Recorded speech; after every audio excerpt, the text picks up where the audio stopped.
We'll let the first row for the administration. Council meeting is now called to order, May 28, 2020, Not the first row. 5:16 p.m. Roll call. Councilmember Bartholomew. Present. Councilmember Arbro. Here. Councilmember Gooey. Here. Councilmember Roussel. Councilmember Newberry. Councilmember LaFrance. Councilmember Blank. Councilmember Koknovich.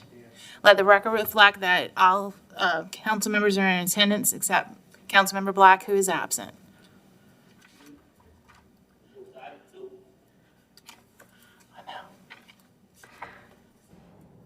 There is no executive session. There is no proclamations. Number 4, status report by the parish president. Mr. President. Next item, please. Any questions for the president at the table? Move to the next item, please. Number 5, bids and advertisements. There are none. There are no beer or liquor licenses. Building permits, number 7. Oh, I forgot. Update by the charter directors. Item 4A1. Any questions from the table?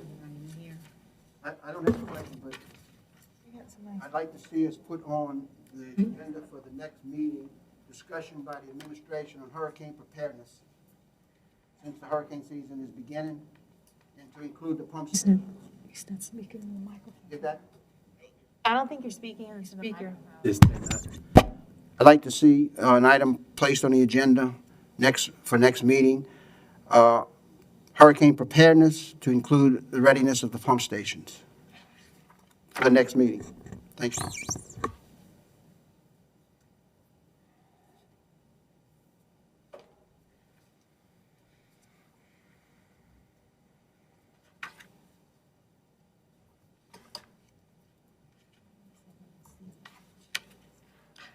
Construction permits. We'll take item 1, 2, 3, 4, 5, 6, 7. and 7. Global, please. 7A1, Hillcore Energy Company, application number 2020-328, dated May 8th, 2020.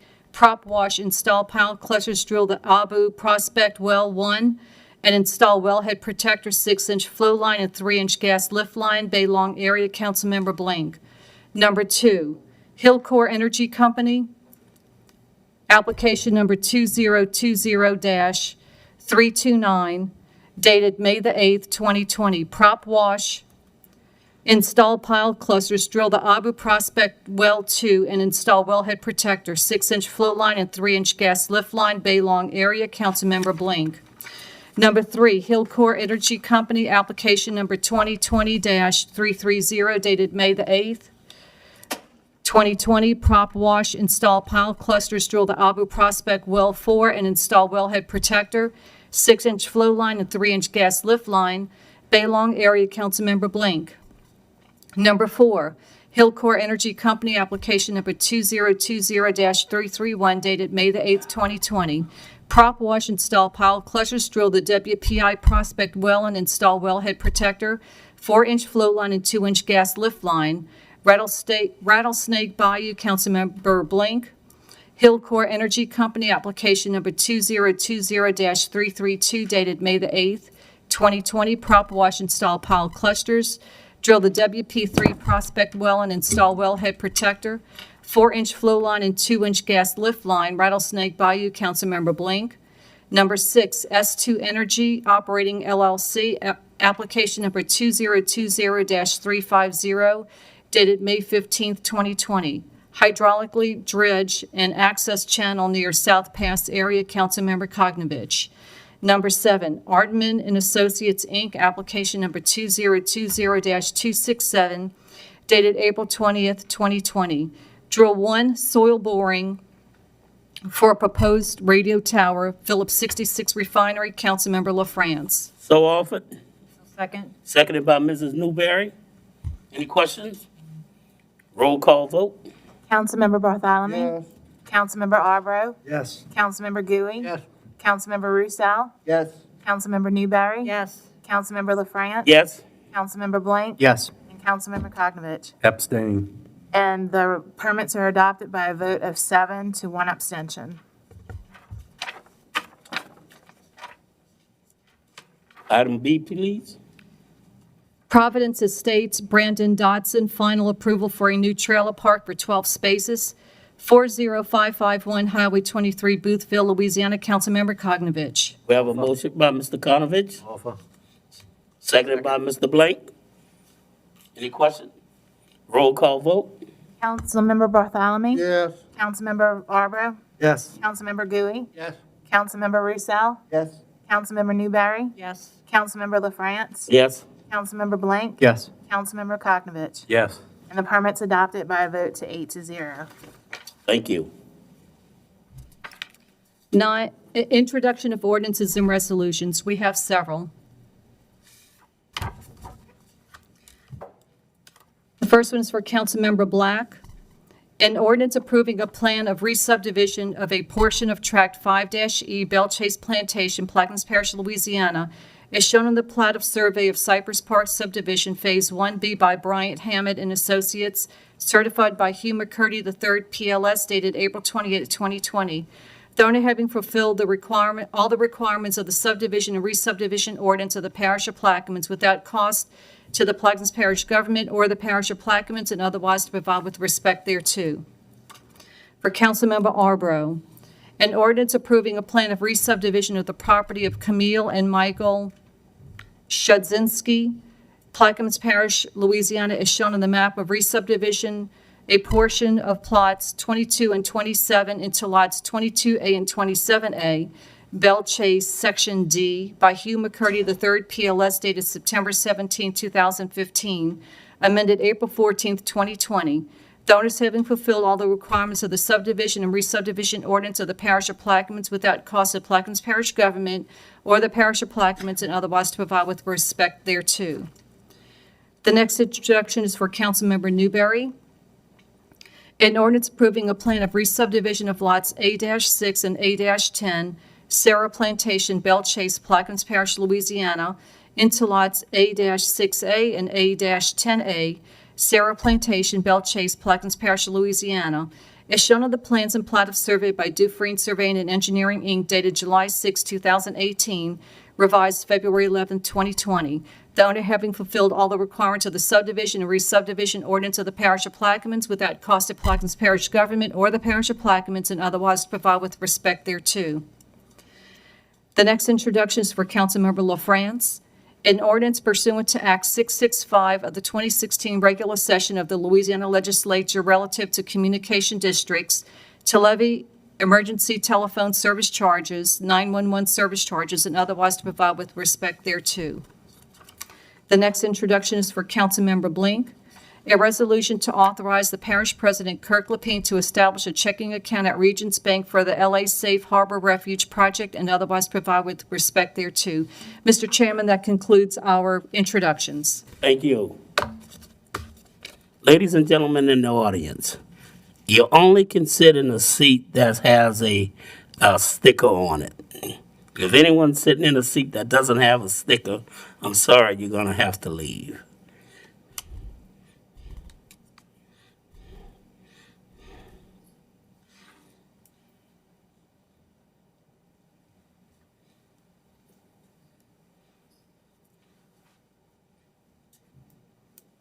And if there's an item that you would like to speak on, please let us know and you'll be able to come in and speak on the item.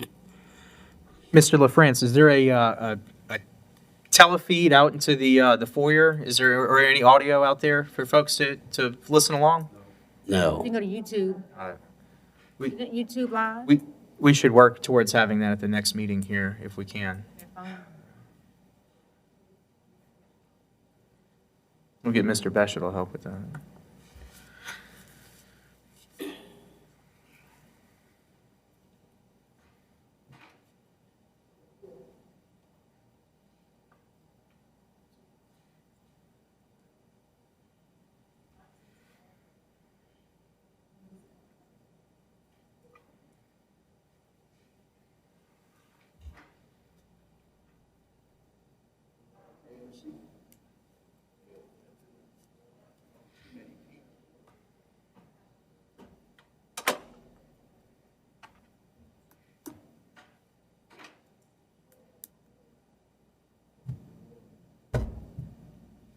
Item 1 would be deferred.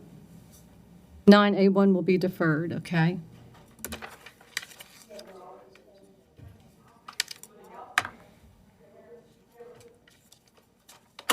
We'll move to item 2. 9A2, an ordinance to amend and amended to readopt Section 4 of Ordinance Number 142, the Comprehensive Zoning Ordinance of Plaquemines Parish, Louisiana, as amended in the Comprehensive Zoning District Map, therein adopted by reference and which is paraphrased thereto with reference to application number 2019-419, dated November 25th, 2019. You gonna take these in global? Mr. Bartholomew? Offer for discussion? Are you taking them in global? Can we do them in global? For the record, I would ask the council to consider 9-2. Excuse me, Mr. Beers, would you mind stepping up to the microphone, please?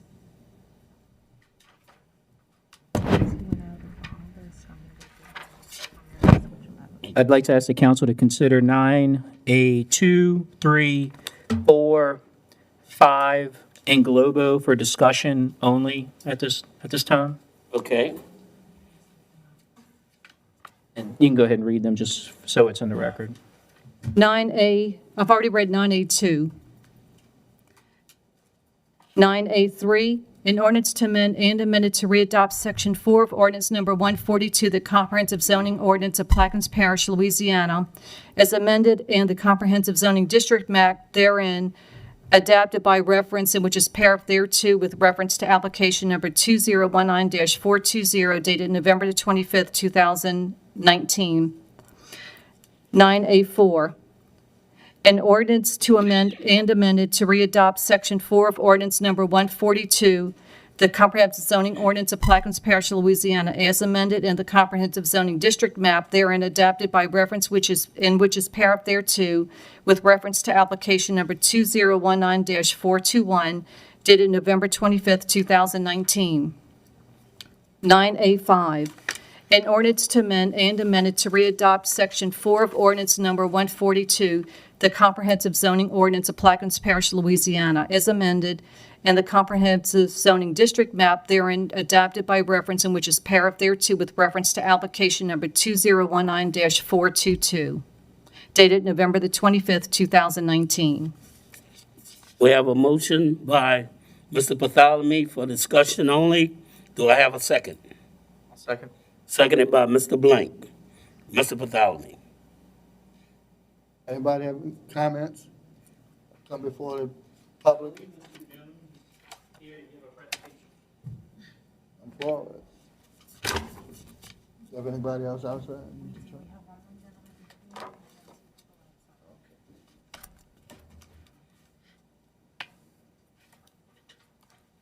Mr. Jones, please state your name and your address, please.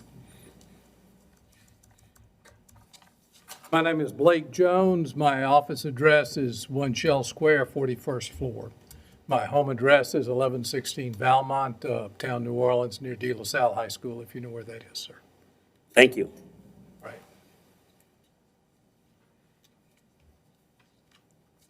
Let's see if I can put this together. Council members, I stand before you today to bring 44 units of what I'm calling aging in place housing for the East Bank of Plaquemines Parish. Handicapped, accessible, reasonable accommodation for elderly and disabled and their families.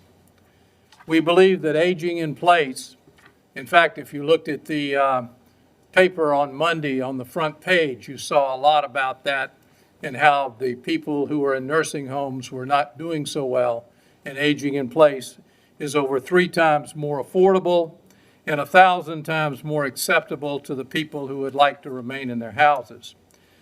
It's acceptable to the parish in addition to the individuals because with LIHTC and CDBG grants, Highway 39 development has done the work of having what is called a NOFA to put all of these dollars in place from the federal and state so that it will be at no cost to the parish. There are 3 elements that I'd ask the council to consider in approving this project. First is the desperate need for this type of housing in this area. as set by nearly all of the people on this council at various times, particularly with our first district councilman. The quality of what is going to be presented, this is professional grade. Our architect is outside to answer any questions that you may have in terms of how it is designed. The construction, Womack Construction Company is one of the top 5 contractors in the state of Louisiana, having built many buildings and many apartments over the years.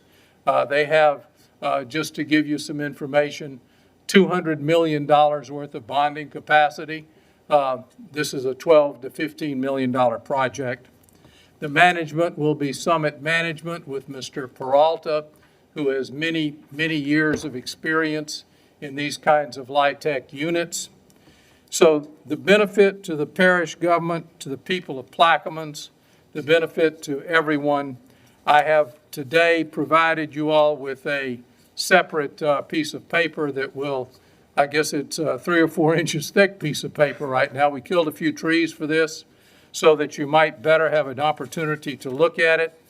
And this is, I believe, if I can handle this correctly, and but you can also follow along on the book because it will go fairly quickly here. This is the, let's see if I can, oh, okay, let's see if we can go back. Back, okay. Okay, I may ask Mr. Eskew to come up to assist me in making this work. Problem with being 74 years old, I had it explained and I still can't move it forward. Patrick, can you make this go up or down? Oh, thank you. All right. You can see the pictures of it, but basically, I have an annotated table of contents. If you have an issue with it, you can follow along in the books that are provided. Number 1, we're talking about the need for aging in place and reasonable accommodations. We start with a Louisiana Housing Corporation mandated market study, quoting from them. Based on the findings contained in this report, it is our opinion that a market exists for the proposed subject to be developed as currently proposed. Proposed 44 LIHTC units at the subject site will reach stabilized occupancy of 95% between 8 and 11 months. That's an extremely fast rate for developing for a 44-unit apartment building. And we anticipate as developers 100% occupancy within 2 months of the certificate of occupancy per express demand from the local residents that we have been looking at. Insofar as the, let's see, you're going to have to help me. There we go. Thank you. There are approximately 290 petitions of individuals on the east bank of the parish who have, and they're in your packet to take a look at, who have expressed a desire for these kinds of occupancies. There is a video testimonial. I believe there may have been an attachment here, and if I could put that on at this time, let's see if we can locate that. All of these, so yeah, that's it. If you want to just start running them. Okay, can you start it? Let me just say something. We were able to put together, we weren't sure at the time whether this was have to be in person or was going to be by video. So a number of people asked to be a part of this, and I'm just going to run 15. It will take about 8 minutes, and you'll recognize some of the people, and they'll say their names and where they are. But they're all Plaquemines residents or former residents, people that would like to return. Hi, I'm Regina Williams speaking, Justice of the Peace for Ward 2, resident of Phoenix, Louisiana at 111 Taylor Lane. And I just want to go on record as being in support of the project for disabled residents of disabled and senior citizens in the Great 3 area, and would like that the council will support the project. Thank you. It should roll all the way. My name is Brother Michael Giles. I live at 2895 English Turn Road in Braithwaite. I am in favor of the housing project that's being proposed on Highway 39 in Braithwaite.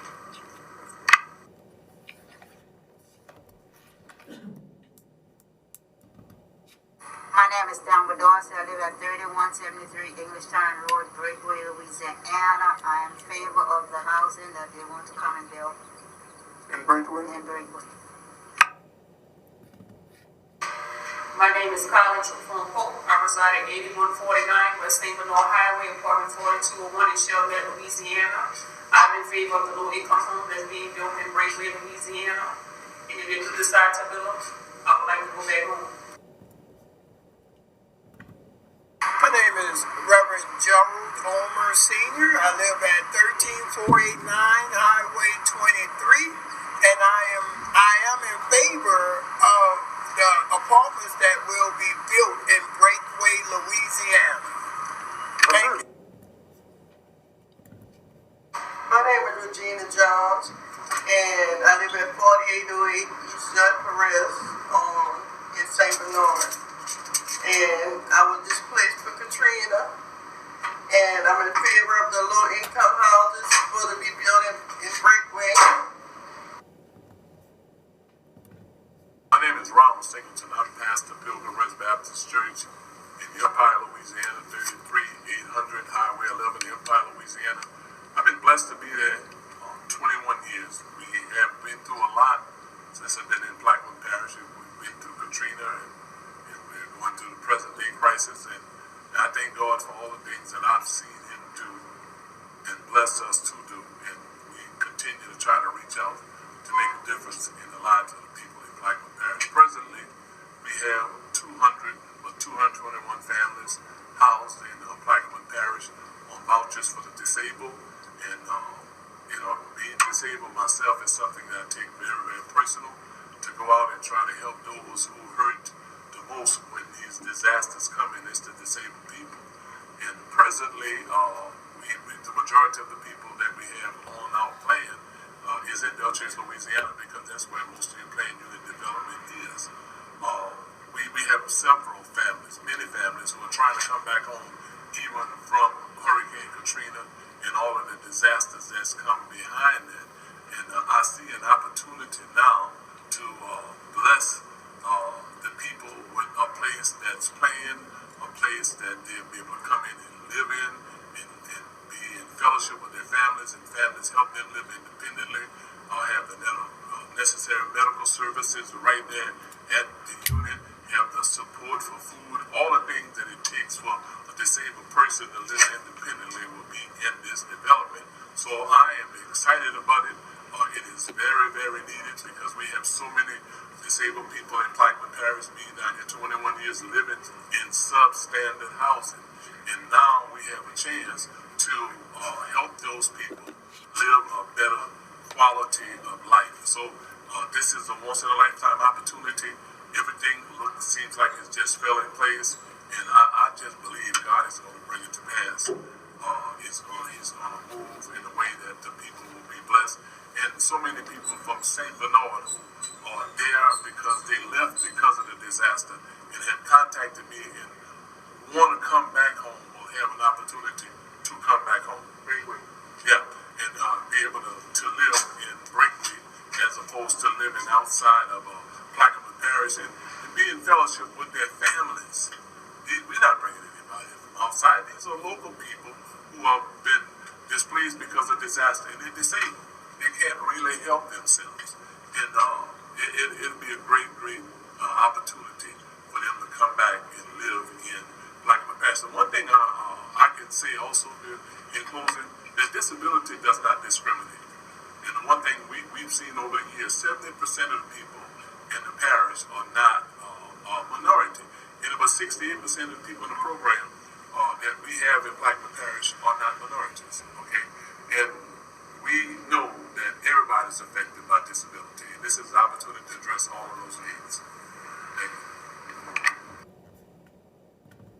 Hi, my name is Lori. I'm a former resident of Plaquemine Parish. And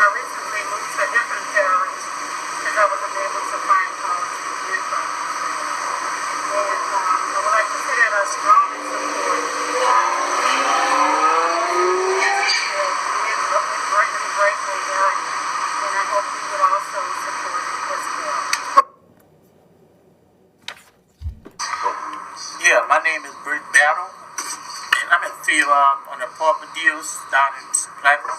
In Brickwood. In Brickwood. And I would love to get one, you know, because it's no place to live right now. You know, it's hard, no place to rent. And it's hard, you know. But I'm in favor of it, you know. And I would like to participate, you know, and get one, whatever. Hi, my name is Howard Spades, and my resident is 109 Page Lane, Brickwood, Louisiana. But it's Spades for the state. And I would support all the state apartment that's going to build in Brickwood. Because we need some kind of apartment thing down here for all of us to have. So I'm supporting it. I hope the rest of the people support it because we really need it. Okay. My name is Cornell Battle. I live at 140 Johnson Street, Port Sulphur, Louisiana. I'm a disabled veteran. I'm a retired veteran. And I'm in favor of the low-income apartment that are being built in Breakaway, Louisiana for the disabled. I will support the project in any way possible. And I ask that the council agree with the people. Thank you.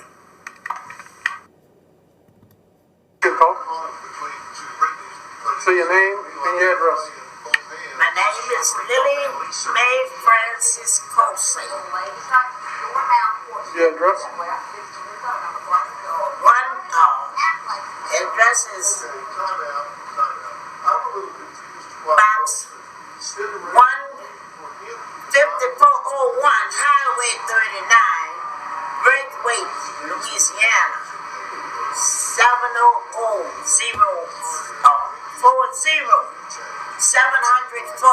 is the zip code. And you're in favor of the project that's being built in Breakaway? Yes. Okay. And that's all you have to say. All right, if the low-income home is built in Breakaway, then you're in favor of it. And do you know any elderly people that need housing? Well, there's plenty of them, but I don't know who would come back and who won't, you know. Right. But thank God for what you all have started. You can talk. My name is Mr. Lake Lawrence. I'm putting apartments in Breakaway so I can move back home. My name is Harold Gatto. This place up the stalls. And if y'all building apartments, I would like to get one when they do.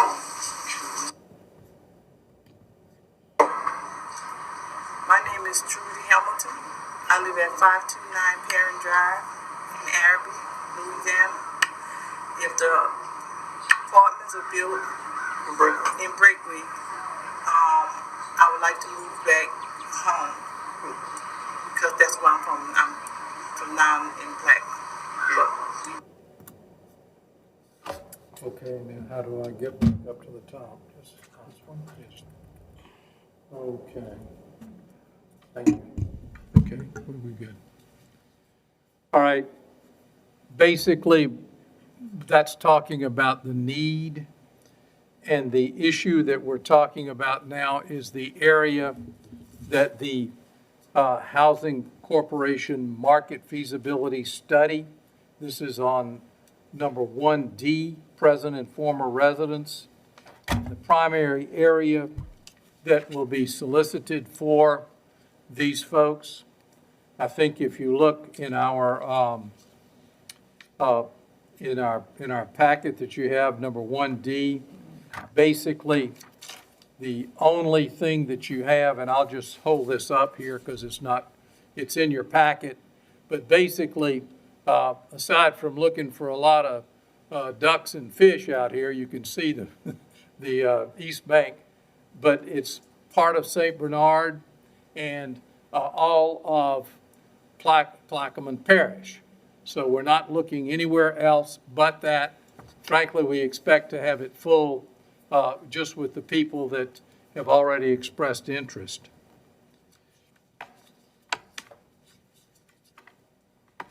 The Plaquemines Gazette and the Pilgrim's Rest housing letters also indicate there's no reason to look outside the parish. The only advertising for these will be in the Plaquemines Gazette if it's not already filled by the time it's built.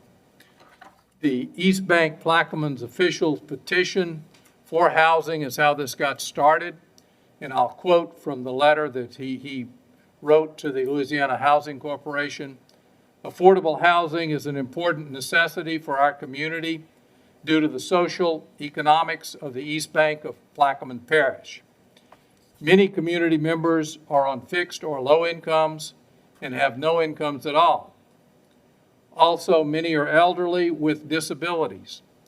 The elderly and disabled had more than half of the households providing for a safe place for their children and grandchildren. Many are multi-families under one roof with 3 families per trailer.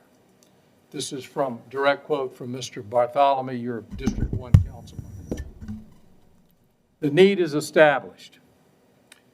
The quality of the product that is going to be offered and produced for you.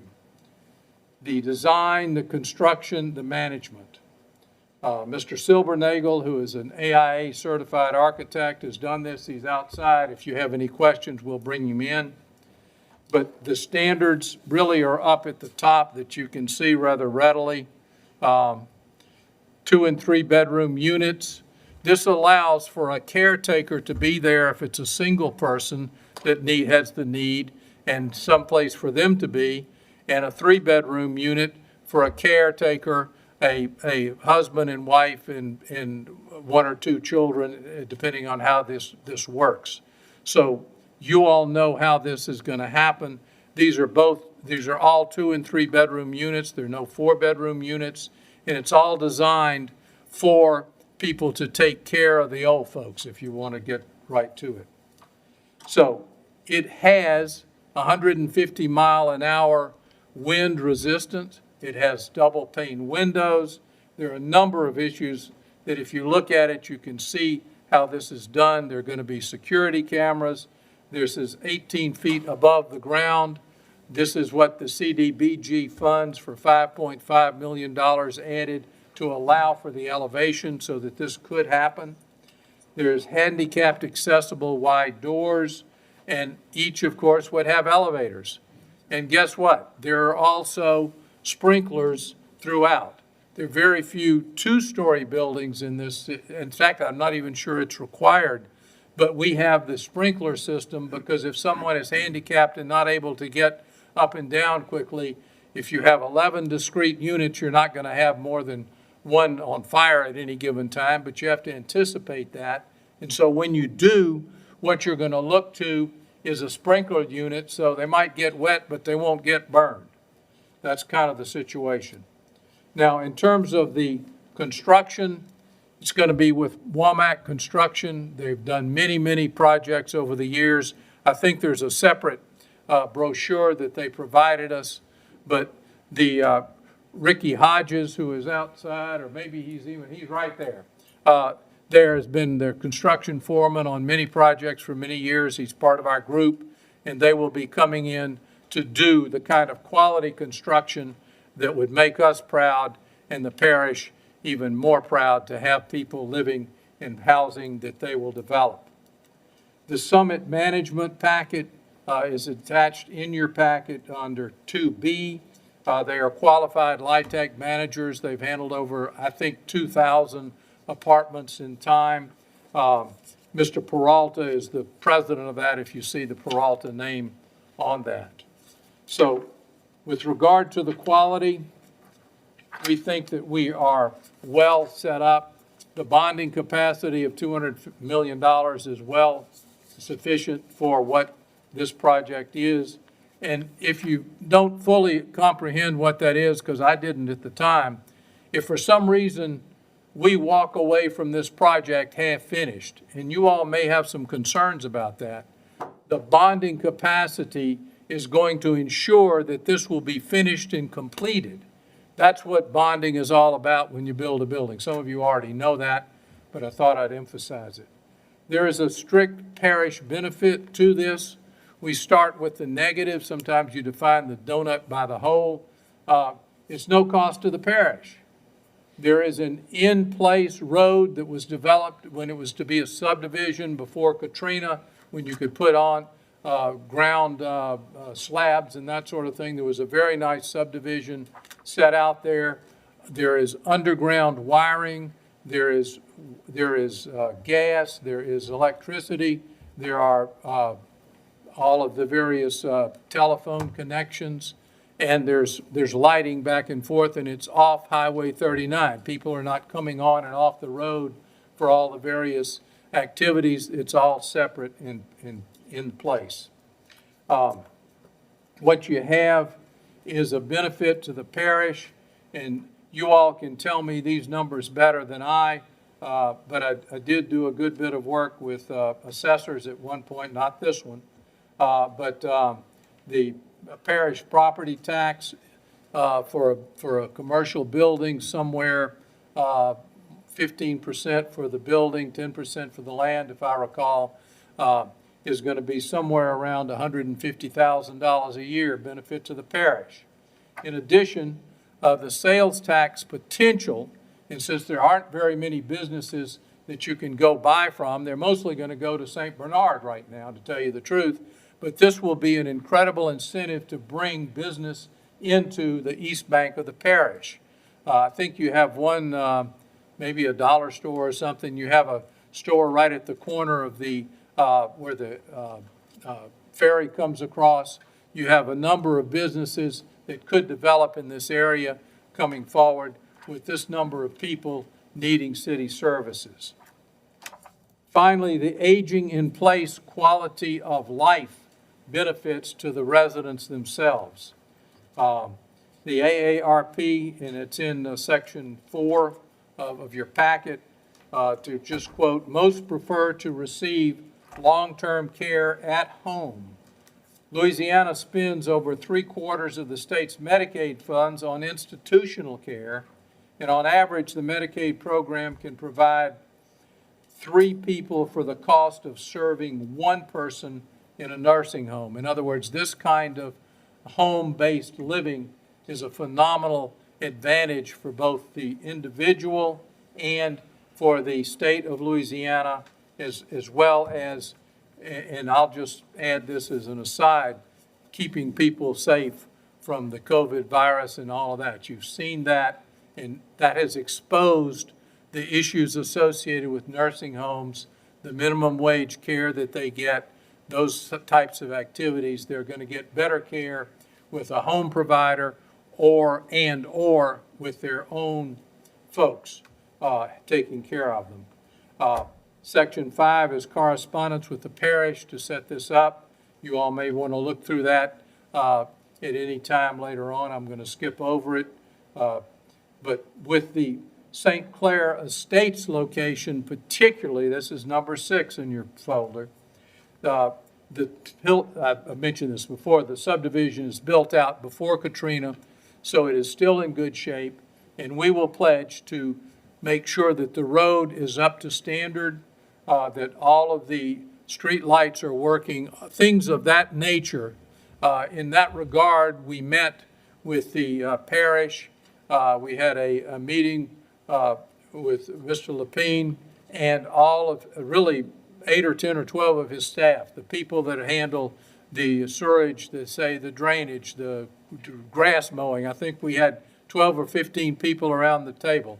They peppered us with questions. What can you do?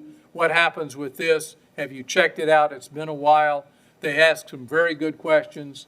There's a letter in here that tells you exactly how we responded and what we pledged to do, which essentially was everything that they asked for us to do this. I have one minor note to mention. It's a personal note because some of you know me, some of you don't. I think I represent one of your daddies at one time. But the whole idea here is that I was early on in my career a civil rights lawyer. In fact, I thought, the best civil rights lawyer in the South. That's why I transferred down from Baton Rouge, where I grew up. And what I was told, the first thing to do was to run a writ for application for certiorari to the United States Supreme Court. I represented the fellow that was our client was a fellow named Old Man Ernest Hingle, and the other side was named Perez. And I lost that case. And that case involved an issue involving how somebody, after a hurricane, for an emergency ordinance, of which you all are all familiar, could tear down and bulldoze 4 or 5 perfectly good homes. Well, I lost that case. They changed the law 4 years after that. No need to go into that kind of detail. But I will tell you, I made a pledge to that old man.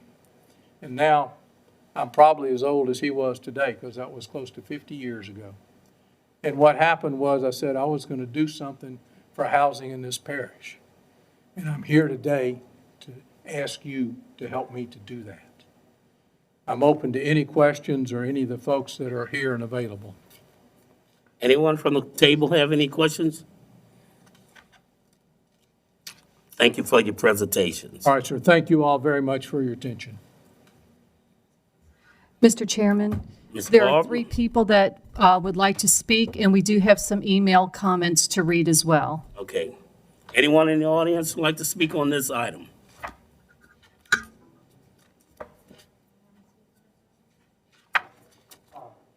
Can you make sure to ask the council secretary if there's anybody outside?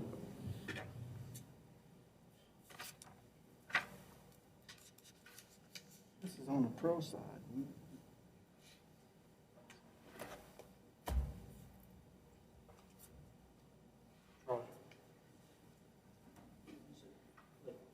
Ms. Kim, No, that's on.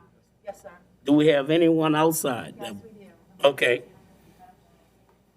We should give the proponents and opponents at the same time.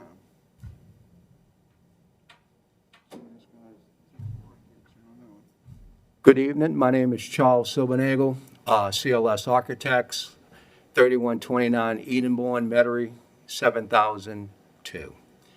I'm the architect for the project, and Blake put this presentation on and explained majority of everything. I just want to tell you that the design that we came up is with the fourplex. That is, we're designing off green, so it'd be sustainable. We're also designing for the high winds that are down here, and all units will be accessible to the elderly. We have handicap units requirement, which will actually double the number of units that will be handicapped over the requirement. And if there's any other questions that I can answer for y'all, I'll be happy to. Any questions from the table? Thank you. Thank you. Mr. Jones need to sit where he's supposed to sit. You can't sit there. You got to be equally divided. No, I'm just saying you can't sit there. You sit anywhere else, wherever you're supposed to. There you go. That's good. Now we're in compliance. I believe Ms. Toops is getting, would you like me to read the emails in the meantime? Please, Ms. Barb. The first email we received was from Anthony and Yvette Alfonso, 108 Rue St. Clair Estates, received Thursday, May 28th at 8:44 a.m. Per attached, we would like to go on record that we are against the rezoning of our subdivision. We really would have preferred to be present at the meeting, but due to COVID, we feel this is the safest opinion for everyone. And this is their message. We would like to go on record letting the council know we are against this rezoning change for the purpose of building multifamily dwellings. We purchased our single home because it is in a subdivision zone for such structures. We literally invested our life savings into making the single family home our forever home. We would never have invested so much time and money into this property for us to be the only single-family structure on the block. We could have saved a lot of money by moving into a rental property if we wanted to live in a rental community. We also purchased the property next door. Our daughter had plans to build a home to raise her family. She had to put her plans to build on hold due to the uncertainty of this development. Many are saying we are against low-income housing. We would like to set the record straight by stating we are not against low-income housing. We believe there are better solutions to go about building them, such as owning the entire subdivision in which they will be placed. In this case, the developers are trying to spot zone and place these structures in between single-family residents. A better solution would be to own the entire subdivision. These dwellings are supposed to be for low income and the elderly. How are these occupants supposed to buy groceries when we have no stores on the East Bank? How are these residents supposed to travel to and from when we have no public transportation available? How are these residents supposed to receive medical care when we have no medical facilities? How are the elderly residents supposed to receive prescriptions when we have no pharmacies? The only option for these services would be travel to St. Bernard or take the ferry to the West Bank, and that brings up a whole other issue. The ferry, which has been out of service more than operational. Another point to bring up is our fire department, which is in Woodlawn. Think about the fire breaking out at one of these dwellings in Braithwaite. How long would it take for the fire department to arrive on the scene? Keep in mind you should not use elevators during a fire, so will the elderly couple that cannot climb downstairs be able to get out of harm's way in time? Our guess is no. Are we in a flood zone? The answer would be yes. We are in a high-risk flood zone, and each year the parish issues mandatory evacuation. We must ask, who will be responsible for evacuating and housing these low-income and elderly residents? Who will see to their safety and well-being? Another point we would like to bring up is that the rezoning for this project was previously turned down unanimously by the Planning and Zoning twice already. Please take a moment and think, if this rezoning request was for your subdivision, how would you vote? Now, when you vote, we ask that you vote as though this was your neighborhood, and please do not allow this change. The next is from Mr. Charles Schultz, 411 Monica Avenue in Belle Chase. Received Thursday, May 28th at 9:12 a.m. I do not think that the council should vote on this item at the meeting on May 28th. This is too much of a fee increase that the public should have more chance to voice their concerns. Due to the 25% capacity, which includes council members, administration, etc., this is not truly a public meeting. To vote on this without allowing more public comment and attendance is wrong and not the intended purpose of public meeting laws.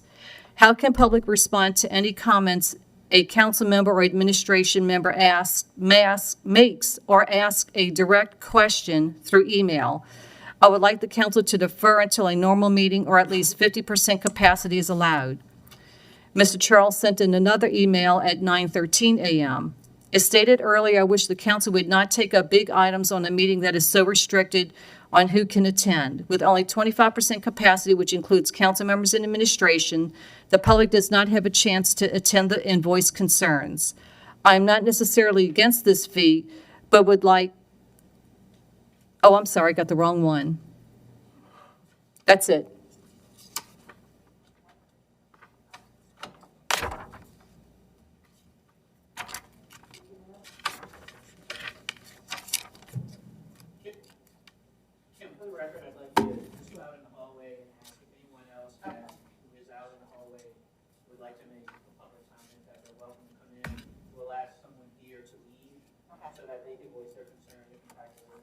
On this item.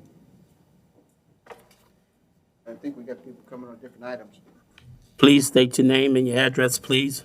Catherine Vodapier, 120 Eric Shedfield Drive, Beerus, Louisiana, 70041. First of all, thank you for allowing me to say a few things today.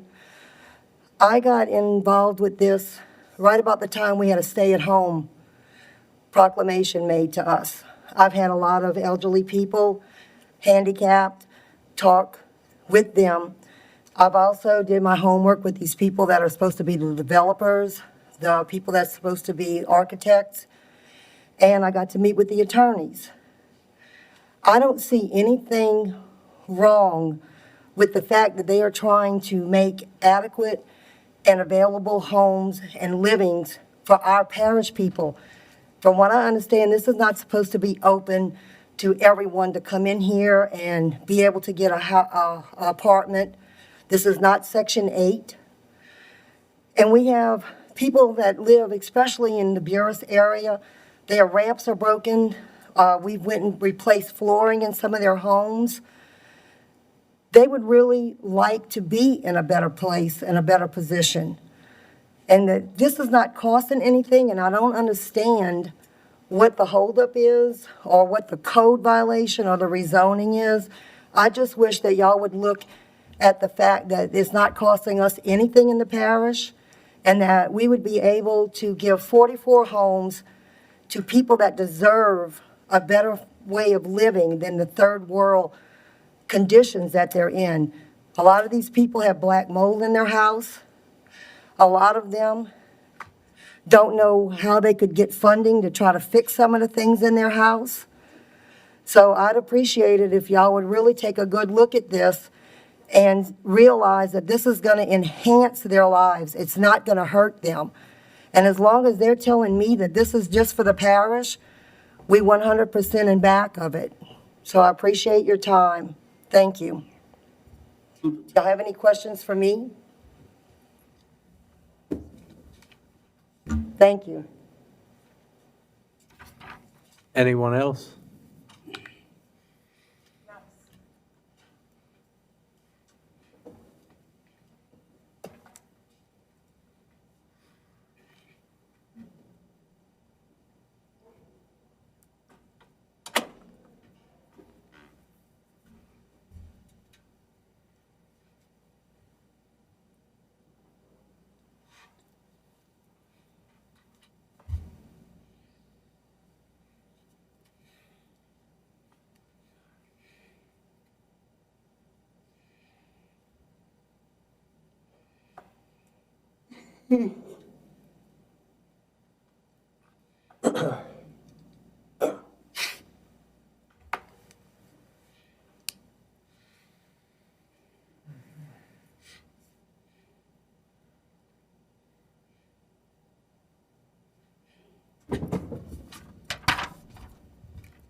Enough on that person can tell.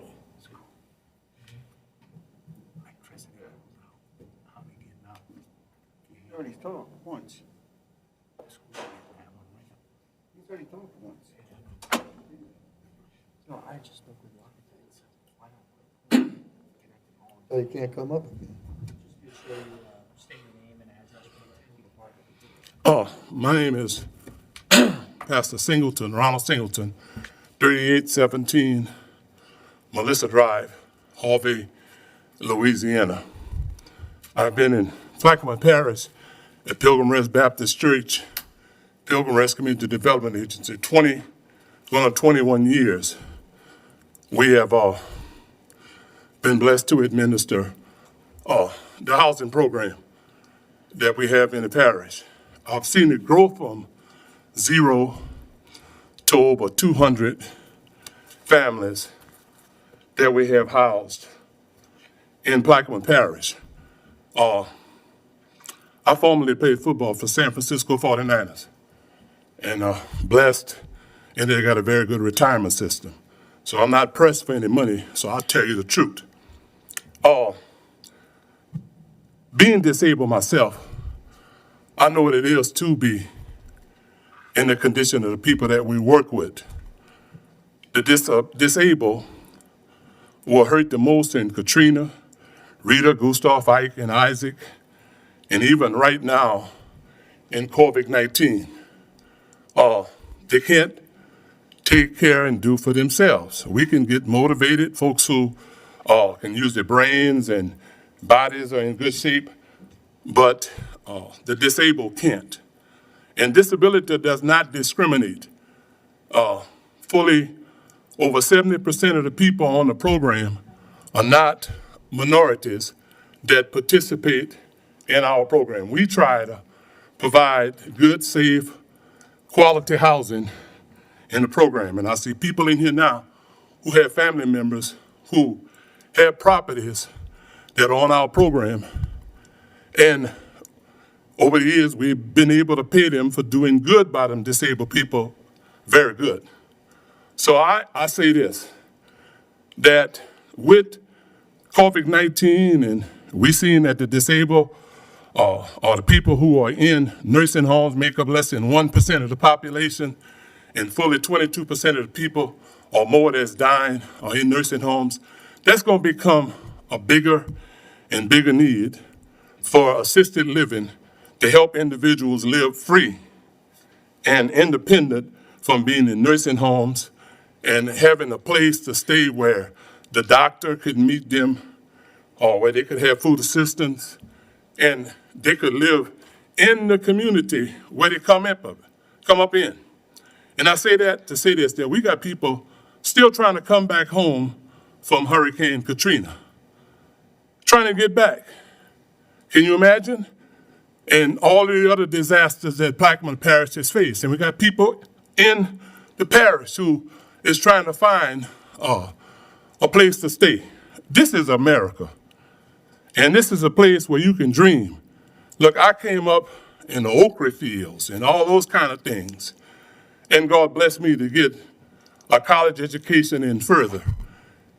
You can do all things. And these people have limitations. And they're from Plaquemine Parish. And those of you who have rented property, you know they're from Plaquemine Parish. And we need to give them a chance to experience in their latter days an opportunity to live well. And look, we have this money because of some of the people that sat right in here with me. They went and advocated and told the people in the state what was going on in Plaquemine Parish. And they got an audience, and they listen, and they're trying to address it. It could happen. It will happen. God bless you. Thank you, Reverend Singleton. Anyone else in the audience? No, there was not. Any questions or comments from the table? Okay. Do anyone, we'll move for, anyone want to offer to adopt this? What is the, Mr. Attorney, what we need to move to any other items on this agenda pertaining to this legislation? Items listed on the agenda pertaining to this. Do we not have to go to that? We go right from here? All right. I just want to know, but that's the way we're going to move. So, just so everyone knows, the way... Mr. Burris, can you step up to the microphone, please?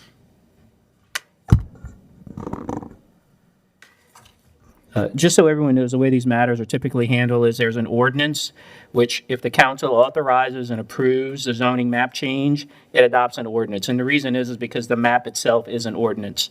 If the council does not act on that matter, there are resolutions. And the resolution is a resolution to deny the map change. And the reason that is a resolution is obviously if you're not changing the map, you don't need an ordinance. So it was my recommendation to the council that you consider each item. Each item needs to be considered in its own individuality. So we've had a discussion in Globo on these matters. It would be my recommendation that you now consider each of the matters individually.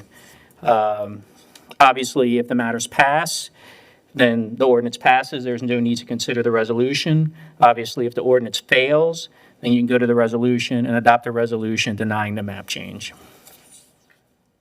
Would you proceed with that? Move to item 2, please. 9A2.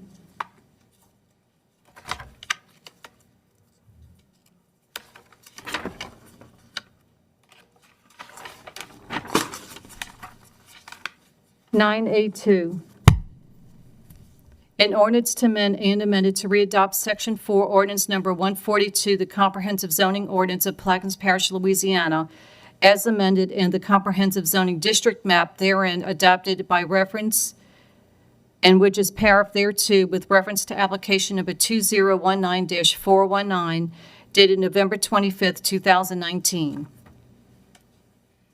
Offer. We have a motion by Mr. Bartholomew. Is there a second?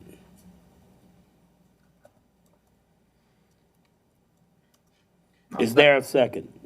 I'll second. Seconded by Mr. Blank. Any questions, comments from the table? Roll call vote. Councilmember Bartholomew. No. Councilmember Black is absent. Councilmember Arbro. No. Councilmember Gooey. No. Councilmember Roussel. No. Councilmember Newberry. No. Councilmember LaFrance. No. Councilmember Blank. Yes.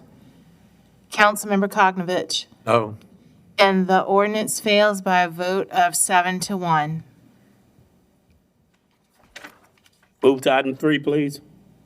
9A3, an ordinance to amend and amended to readopt Section 4 of Ordinance Number 142, the Comprehensive Zoning Ordinance of Plaquemines Parish, Louisiana, as amended in the Comprehensive Zoning District Map, therein adopted by reference and which is paraphrased thereto with reference to application number 2019-420 dated November 25th, 2019.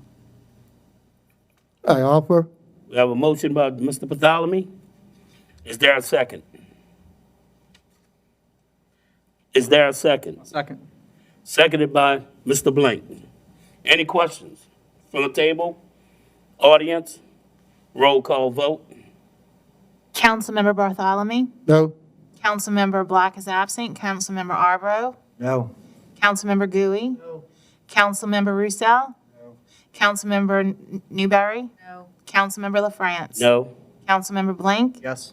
And Councilmember Koknovich. No. And the ordinance fails by a vote of 7-1. We'll move to the next item, please. 9A4, an ordinance to amend and amended to readopt Section 4 of Ordinance Number 142, the Comprehensive Zoning Ordinance of Plaquemines Parish, Louisiana, as amended in the Comprehensive Zoning District Map, therein adopted by reference and which is paraphrased thereto, with reference to application number 2019-421 dated November 25th, 2019. Offer. We have a motion by Mr. Bartholomew. Is there a second? Second. Seconded by Mr. Blank. Any questions or comments from the table? Audience? Roll call vote. Councilmember Bartholomew. No. Councilmember Arbro. No. Councilmember Gooey. No. Councilmember Roussel. No. Councilmember Newberry. No. Councilmember Councilmember LaFrance. No. Councilmember Blank. Yes. And Councilmember Koknovich. No. And again, the ordinance fails 7-1 with Councilmember Black absent. Next item, please. 9A5, an ordinance to amend and amended to readopt Section 4 of Ordinance Number 142, the Comprehensive Zoning Ordinance of Plaquemines Parish, Louisiana, as amended in the Comprehensive Zoning District Map, therein adopted by reference and which is paraphrased thereto with reference to application number 2019-422 dated November 25th, 2019. Mr. Bartholomew? I offer. We have a motion by Mr. Bartholomew, I'll second. seconded by Mr. Blank. Any questions or comments from the table? Audience? Roll call vote. Councilmember Bartholomew. No. Councilmember Black is absent. Councilmember Arbro. No. Councilmember Gooey. Councilmember Roussel. Councilmember Newberry. No. Councilmember LaFrance. No. Councilmember Blank. Yes. And Councilmember Koknovich. No. And the ordinance fails by a vote of 7-1.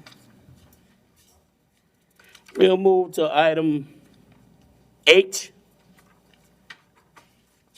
That would be 9H, a resolution denying the requested map change filed by Stacy Rowland from RS2 zoning district to RM2 zoning district for lots 1, 3, and 5 of the St. Clair Estates subdivision, Bruce St. Clair, Braithwaite, Plaquemines Parish, Louisiana, all in accordance with application number 2019-419 dated November 25th, 2019. Offer. We have a motion by Mr. Bartholomew, Second. seconded by who? Councilmember Arbor. Mr. Albro. Any questions or comments from the table? Audience? Roll call vote. Councilmember Bartholomew. Yes. Councilmember Black is absent. Councilmember Arbro. Yes. Councilmember Gooey. Yes. Councilmember Roussel. Yes. Councilmember Newberry. Yes. Councilmember LaFrance. Yes. Councilmember Blank. No. Councilmember Koknovich. Yes. And the ordinance is adopted by a vote of, Resolution. I'm sorry, the resolution was adopted by a vote of 7 to 1. Move to item I. A resolution denying the requested map change filed by Stacy Rowland from RS2 zoning district to RM2 zoning district Lot 4 of the St. Clair Estates subdivision, Rue St. Clair, Braithwaite, Plaquemines Parish, Louisiana, all in accordance with application number 2019-420 dated November 25th, 2019.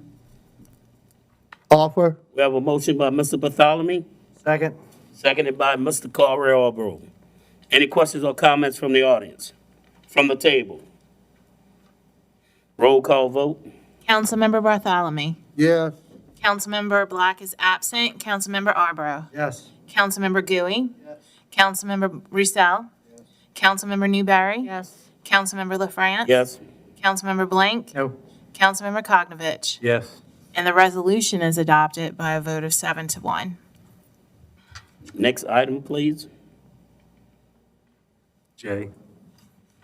A resolution denying the requested map change filed by Stacy Rowland from RS2 zoning district to RM2 zoning district for lots 7, 9, 11, and 13 of the St. Clair Estate subdivision, Rue St. Clair, Braithwaite, Plaquemines Parish, Louisiana, all in accordance with application number 2019-421 dated November 25th, 2019. We have a motion by Mr. Bartholomew, Yes. Yeah. seconded by Mr. Albro. Any questions or comments from the table? Audience? Roll call vote.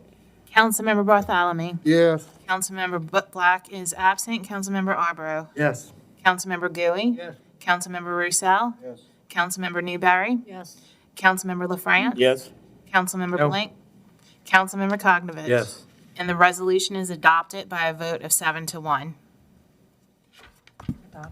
Item K. A resolution denying the requested map change filed by Stacy Rowland from RS-2 zoning district to RM2 zoning district for lots 10, 12, and 14 of the St. Clair Estates subdivision, Rue St. Clair, Braithwaite, Plaquemines Parish, Louisiana, all in accordance with application number 2019-422 dated November 25th, 2019. We have a motion by Mr. Bartholomew, seconded by Mr. Albro. Is there any questions or comments from the table? From the audience? Roll call vote. Councilmember Bartholomew. Yes. Councilmember Black is absent. Councilmember Arbro. Yes. Councilmember Gooey. Yes. Councilmember Roussel. Yes. Councilmember Newberry. Yes. Councilmember LaFrance. Yes. Councilmember Blank. Nope. Councilmember Koknovich. Yes. And the resolution is adopted by a vote of 7 to 1. Thank you. We'll move to item 9.6, which I'm going to defer. That we'll move to item 9.7.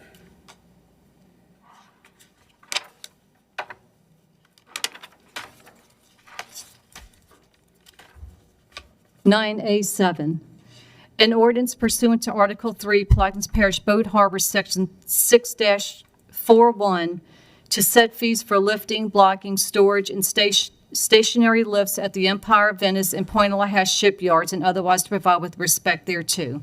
I'll offer for discussion. Second. Seconded by Mr. Hybo. Mr. Hybo. Oh, Ask Mr. I'm sorry, Mr. Konovich. Ask Mr. Helmus to come on up. Helmet. John Helmet.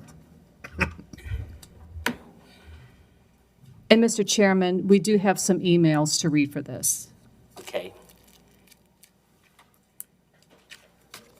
as well as I think we have some people out in the waiting area.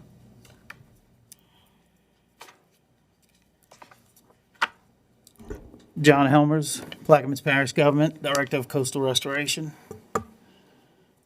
We have an ordinance today to bring up the rates at the shipyards concerning the blocking, lifting, storage, hoist, all the products that we provide there.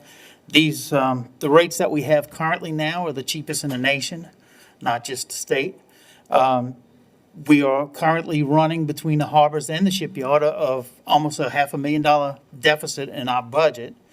This part of the shipyard will help put the shipyard on stable ground to allow us to keep operating it 5 days a week in Point Lahash, Venice, and Empire, okay, to keep those yards all good. And it'll give us about half that deficit taken care of based on the amount of boats that we've been taking in. This will tremendously help the budget going forward. Yes, ma'am. If this gets approved, and you said half the budget, half the deficit, how long do you think it would take to get rid of the deficit? That half, within a year. I mean, it'll start, you know, we looked at the first 4 months from previous years, we ran 74, 85, you know, different vessels picked up in those 4 months. This year, even with the COVID slowdown in March, we turned it up to 111 vessels.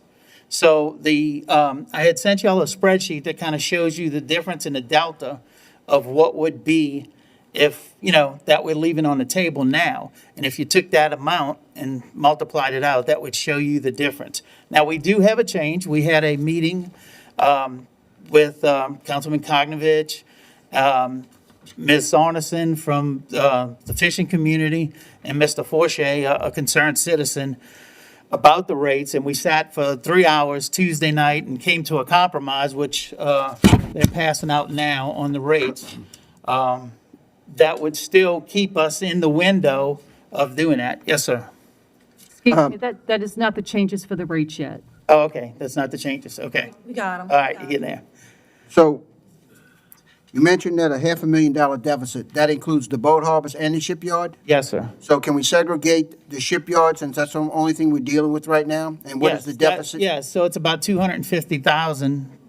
And what is included? Is the port eaves and the locks included in that? No, sir, that's been backed out by, finance had backed that amount out. And so it Port came, eaves is about $20,000 a year, and the overtime is running probably about 50 to 60, but that's going over the floodgate, and port eaves will be moved out of there. and so the true deficit of strictly the operation of the Empire Boat Harbor, Shipyard, Point Lahash Shipyard, and the other shipyard is $250,000 after you back out all of those figures? Yes, sir.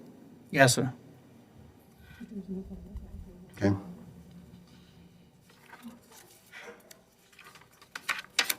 Is there any more questions from the table? What constitutes that expense there? I mean, we got one employee there? No, sir, we take all the employees. There's 4 employees that are there. It takes at least, on certain vessels, it takes minimal 3 people to pick up a vessel and block it. On the larger vessels, it's 4 people. It's a very dangerous job, very. So let me ask you this, are all Yes, 4 sir. employees stationed there 100% of their time? I would say 80% of their time they're there. If And the they're rest of not the going time, to where are they? They're at their harbors or the other shipyards picking up boats. We kind of, right now, we've been multitasking. That was requested.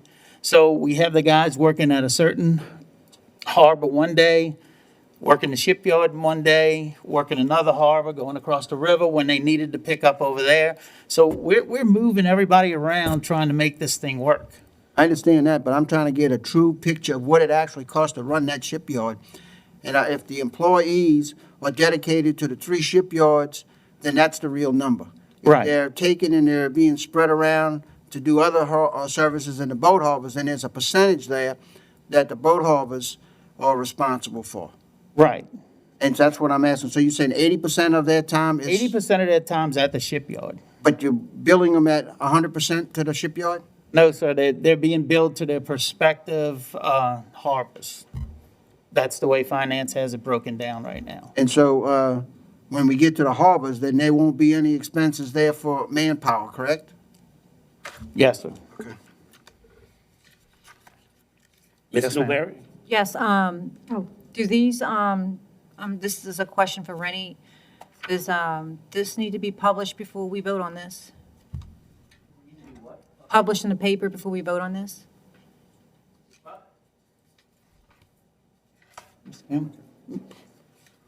It's my understanding that Ms. Toops, these ordinances that come in, if you notice on the agenda, there's a special provision under the charter they fall under, and it's my understanding that Ms. Toops, when she receives these ordinances, she properly publishes them so that we would be adopting these in accordance with the charter. Yes, and it was done. It was done, the addition of the Gazette following its introduction. What about the amendment? I mean, that's a change. It's a big difference between what was published and what's Yeah, amended. we don't typically, that's not the way I was ever taught to do it. Usually I'll just make out amendments and that's how it goes. Yeah, I mean, my experience in the past has been amendments at the table can happen. The point of the notification is obviously to let the public know that fees will be considered at this meeting. So I've never seen the republication of an amendment because obviously you could constantly, keep coming back and amending it. So I think we're on good solid ground. Rennie, is it somewhat discriminatory to charge industrial customers, recreational fishermen, commercial fishermen, residents, and non-residents different rates? Absolutely not, no. If we arbitrarily decide to ban a certain type of vessel or do something like that from our waters, would that be a discriminatory act? You'd have to be a little more specific. I mean, or decide to charge more money for certain, anyway. It just, as long as the charges are based off of some objective standard, then it's totally legal. So if an industrial boats, they might take up more space, they might be more complicated, the value of those boats might be higher, so there are various reasons why you may charge different rates for different vessels. The resident, non-resident fee, there is some case law where you can charge non-residents a higher fee, but you can't get an exorbitant. I didn't look at what the actual fees are. I'm sure they're within the law. So what you can't do is you can't discriminate. Everyone thinks, oh, well, you can't treat one person different or this person different. That's for race, gender, national origin. But yes, you can treat industrial different than commercial, different than recreational, different from, like a regular commercial fisherman. Thank you. Any more questions from the table? Yeah. Ms. Newberry? On the new changes, underneath the lifting rates, it says sports recreation, you have $12 a foot, but then non-resident, you have $10 a foot. Is that correct? Now, you looking at hoist or Lifting rates that's under commercial fishermen? under sports recreation? Yeah, that was a typo on there. That actually should be $12 a foot also. So if you would mark that one in. Which one was it? Under non-residents, under sports recreational, it went from 20 to 12.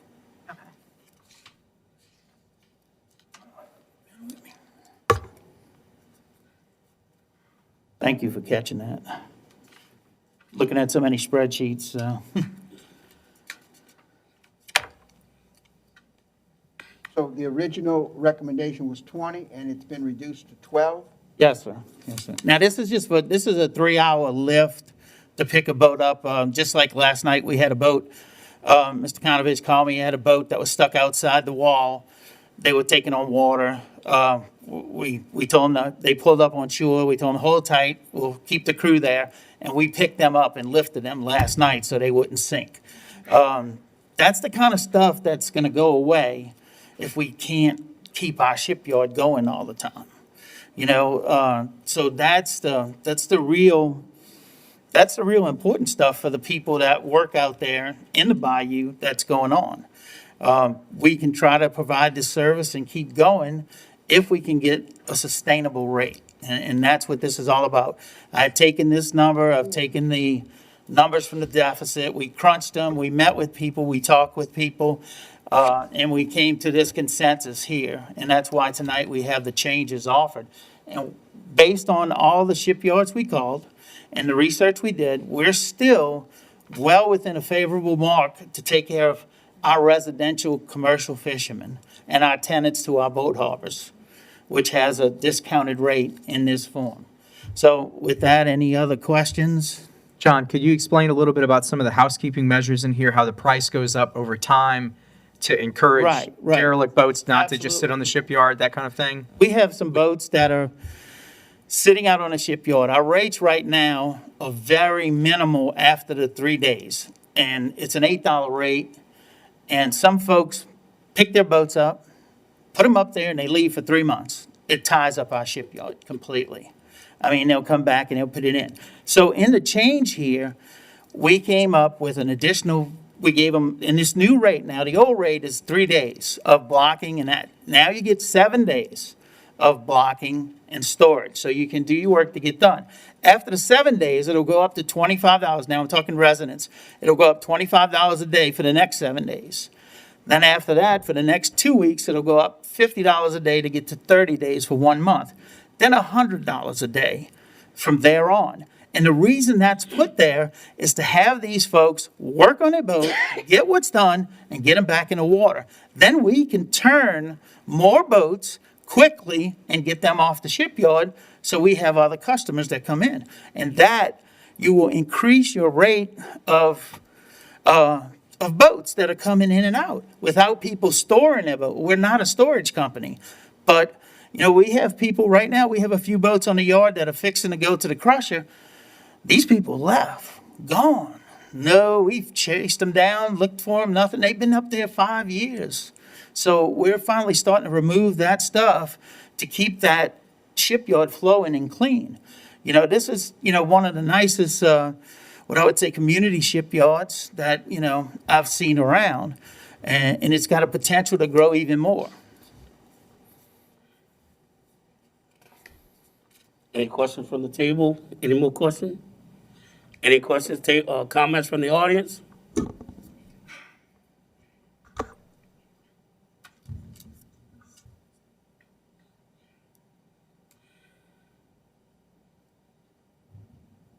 How you doing? A.C. Cooper, 42941 Highway 23, Venice, Louisiana. President of Louisiana Strip Association.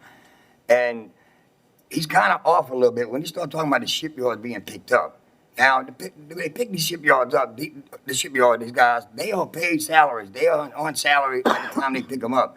So the shipyards are not losing money like he's saying. Now, the boat harbors, included with the shipyards and porties, yes, they losing money. We got 5 houseboats sitting in porties that's drawing electricity free, using parish water, parish electricity.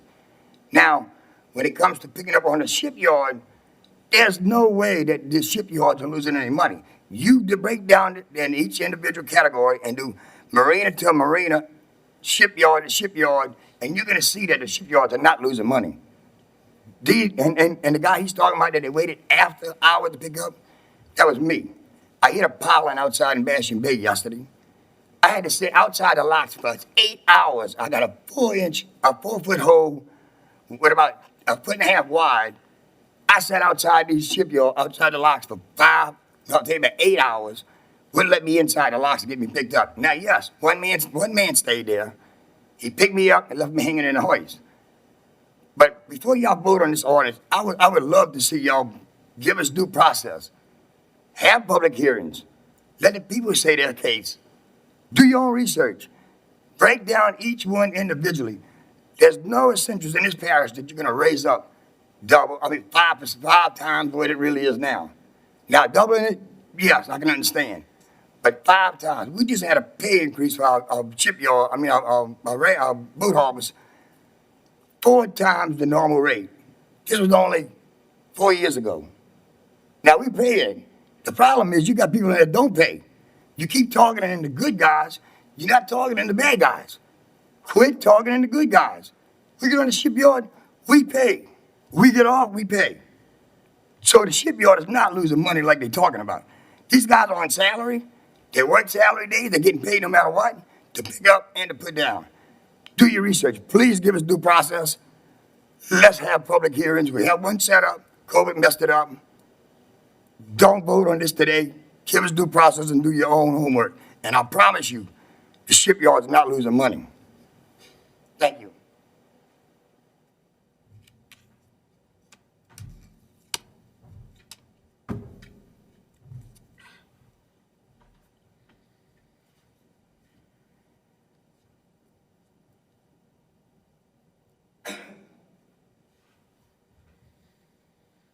Good evening, Council. Kendra Arneson, 280 Tangelo Drive in Buras, Louisiana. I came in Tuesday and I met with Mr. Kirk Lapine and Habo and John Helmers, and we started hammering out some of these numbers. We did, after John and I discussed different processes of what we actually do on the shipyard, we did come down on some of those numbers in an agreement, but after that was posted on social media, we got a lot of feedback from different user groups that still have some issue. The most I've heard back from is people that are actually non-residents, and they are saying that some of these prices may still be out of their reach. So I'm really disappointed to see that they knew that this meeting was happening tonight, but they chose not to come in and have this conversation for themselves.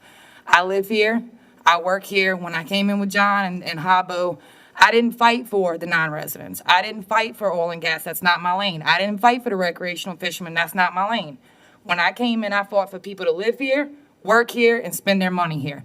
That's who I was advocating for. John was very forthcoming with all the numbers. We went from $12 to $9.50 a foot. That's only a 110% increase, and I say that with the utmost respect to people that think that that's too much of an increase. Is that well for everyone? No, I'm sure it's not. These other numbers, Mr. Lapine, we may have to go back and look at these other numbers and have the hearing that Mr. Acey's talking about to really give the full public the opportunity to come in and have that conversation. But for me personally, I just want to see a situation where we're fiscally responsible, our fiscal house is in order. We still have the usage of our shipyards and harbors. We house the largest commercial fishing fleet in the lower 48. The industry here is more important than what I think a lot of people understand. So we want to keep this infrastructure for our usage. So I want to see some kind of agreement that we can come to, but we have to make sure that the money that's actually being spent is going into the right places. So what we're looking for is better time management with some of the employees, and that's getting better over the last 6-8 months. It has. But like today, I've got 4 boats sitting in Venice waiting to be picked up. Nobody showed up. You got 4 boat owners, business owners sitting there waiting to be picked up. The crew's not there. Where's the crew? Today, it's Thursday. They were supposed to be there. So you got 4 business owners that now have to wait till Tuesday, or unless Mr. Helmer sends a special crew in to go ahead and pick them up tomorrow. So the ends still are not completely meeting with the services. And a lot of people are griping, there's no lights, there's no cameras. Now we have new dumpsters. They're not able to use the dumpsters. But they don't understand. They have to be within environmental laws. We have to be up to code. So there's a lot of nuts and bolts that I think need to be explained to the public before you move forward with this ordinance. And, if you would be willing to do that and maybe move it to the next council meeting, post the updates in the paper, and really urge the user groups to come in and have that conversation so they can represent what they need. I can't represent what somebody who doesn't live here or somebody that doesn't have a slip in the harbor needs, because that's not who I am. But we have to come to some kind of compromise. We went from 300 to 100 to pick up the back of our boat, looking at alternatives in other parishes and other shipyards. Some of these numbers are workable for some of the user group. but some of them may not be workable for some of the other user groups, so it may turn them away. So I am urging you to put this off until the next council meeting, so we have a little bit more time. Thank you. Do you have any questions? Mr. Chairman? Mr. Russell. Along those lines, I tend to agree that we probably should defer this today to get some more clarity. Some of the issues that I have are, I understand that we have replaced the parish dumpsters with a contractor dumpster. And I understand that the reason was supposedly because they were dumping oil in the big dumpsters. And I believe Mr. Konovich checked out with the Department of Environmental Quality, and that really wasn't the issue. The issue was they were dumping it on the ground by the containers that is meant for the oil. So the decision was made to put commercial dumpsters there, which I understand are too small to start with. And I think that's an expense that probably isn't even figured into this figure as expenses, is it? That's through solid waste. Well, But the MS4 violations, yeah, well, I like Mr. Konovich to comment on that, but I don't want to eat up the meeting because we got 10 minutes left here. But my position is very clear on the operations cost of the shipyard and the boat harbors. I just want them to break even. You know, I don't ever remember us having a discussion that was successful in adjusting those numbers to do that. I do remember when the Empire slip, the second slip was talked about, and I remember I was in office at the time as the president. Ken Madere was my director. We presented a fee for a break-even amount to a council at the time, which we had a waiting list, which would have affected no one because they weren't in the slip yet, and it was voted down. So I do think it's time that the council adopts something that breaks even. And as far as the dumpsters go, I think that's an issue that needs to be clarified as to why we added that cost to the solid waste department. And if it's going to be for boat harbors, we need to figure that rate in there somehow, because that's part of the operation of the boat harbors. And whether it's commercial or it's parish, I think we made a mistake there if the information that I have is correct, that we switched because of oil being dumped in our dumpsters, and the oil was dumped in containers that are supposed to be for oil on the ground. Now, having said that, I don't know what Mr. Konovich wants to do, but that's where I stand. We just introduced it for discussion today, but when I talked to DQ, I asked him why we got rolled up. I asked him specific if it was about the dumpsters. He said the only problem with the dumpster, it had a swinging door on one side. So if you welded it shut where nothing could leak out, he said they wouldn't have a problem with that. The problem is where you dump the used oil, the berm and all around it's supposed to be so big, then you're supposed to have it covered and all. And some places you get a building and you lock it, and the guard would have to go open it. The used containers stay in that building until the right people come to dump the oil. Well, I think we need to look at it comprehensively if we're going to make this move. Ma'am? Mr. Chairman? So on the dumpster issue, one of the issues that we had trying to get to the oil tanks, I mean, some of us will drive through anything with our truck to get to it, but some people with smaller vehicles, it may have been flooded in the area, they may not have been able to get to it because the grass was chest high or whatnot, so they was setting some of their oil buckets on the outside, you know, before the grass line. But again, like Ms. Stacy said, I don't want to see a whole group of participants punished for a couple of bad apples. So that's not everybody in this industry that's leaving their oil buckets out there. You got or trash, you got few and far between to do that. But, you know, and I'm not trying to throw any of our parish employees under the bus. Our harbor masters need to be out there actively doing their job. That's just the bottom line.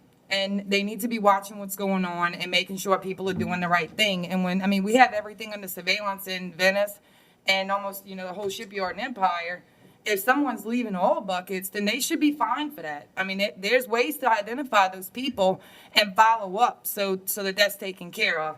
As far as the dumpsters goes, the big roll-off dumpsters, there was, and it's not just the commercial fishermen. You've got recreational fishermen dumping all of their fish carcasses in them, and then when that rots, seafood turns black whenever it rots. So there was a lot of stuff underneath these big roll-off dumpsters.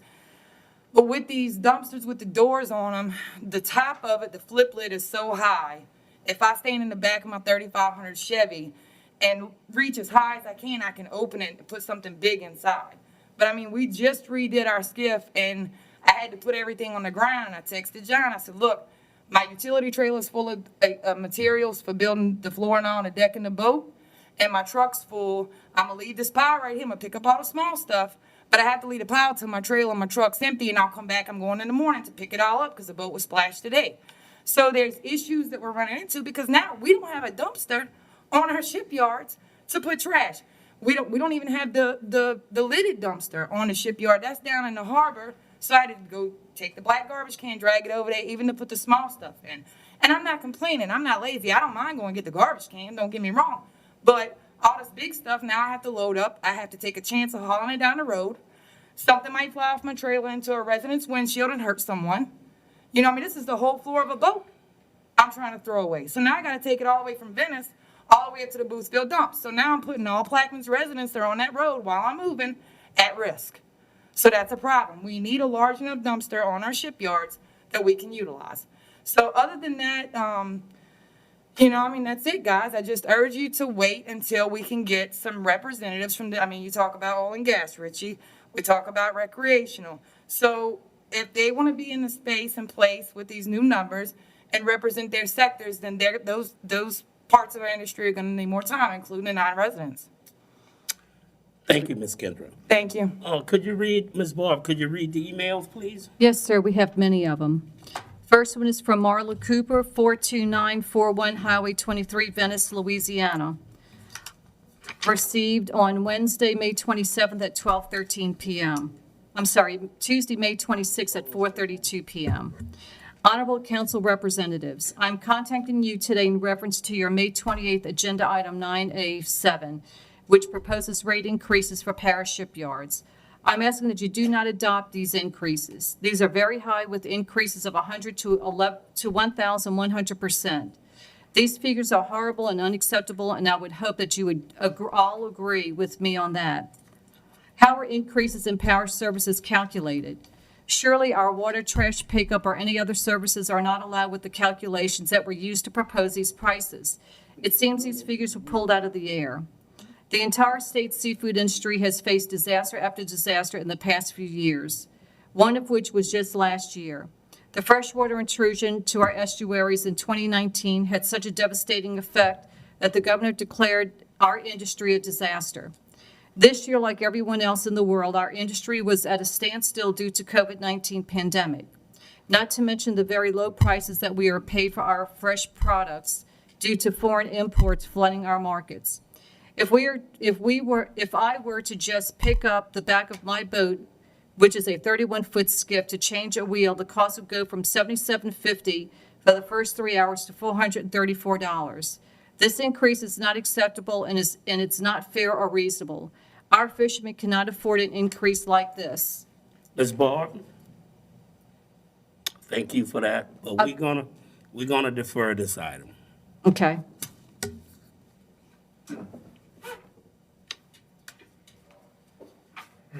AC and Kendra, thank y'all for being here. Really try to appreciate your set input. We'll try to set up a meeting.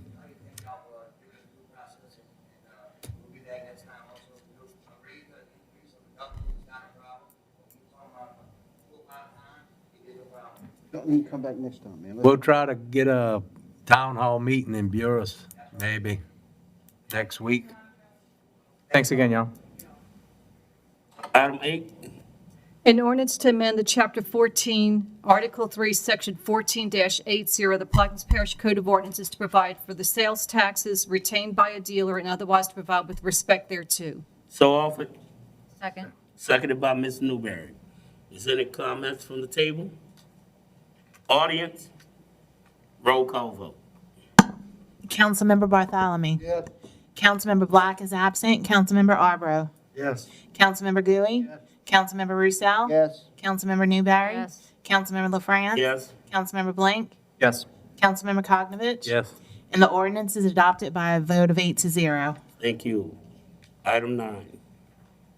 An ordinance to amend Chapter 14, Article 3, Section 14-80 of the Plaquemines Parish Code of Ordinances to provide for the sales taxes retained by a dealer and otherwise to provide with respect thereto.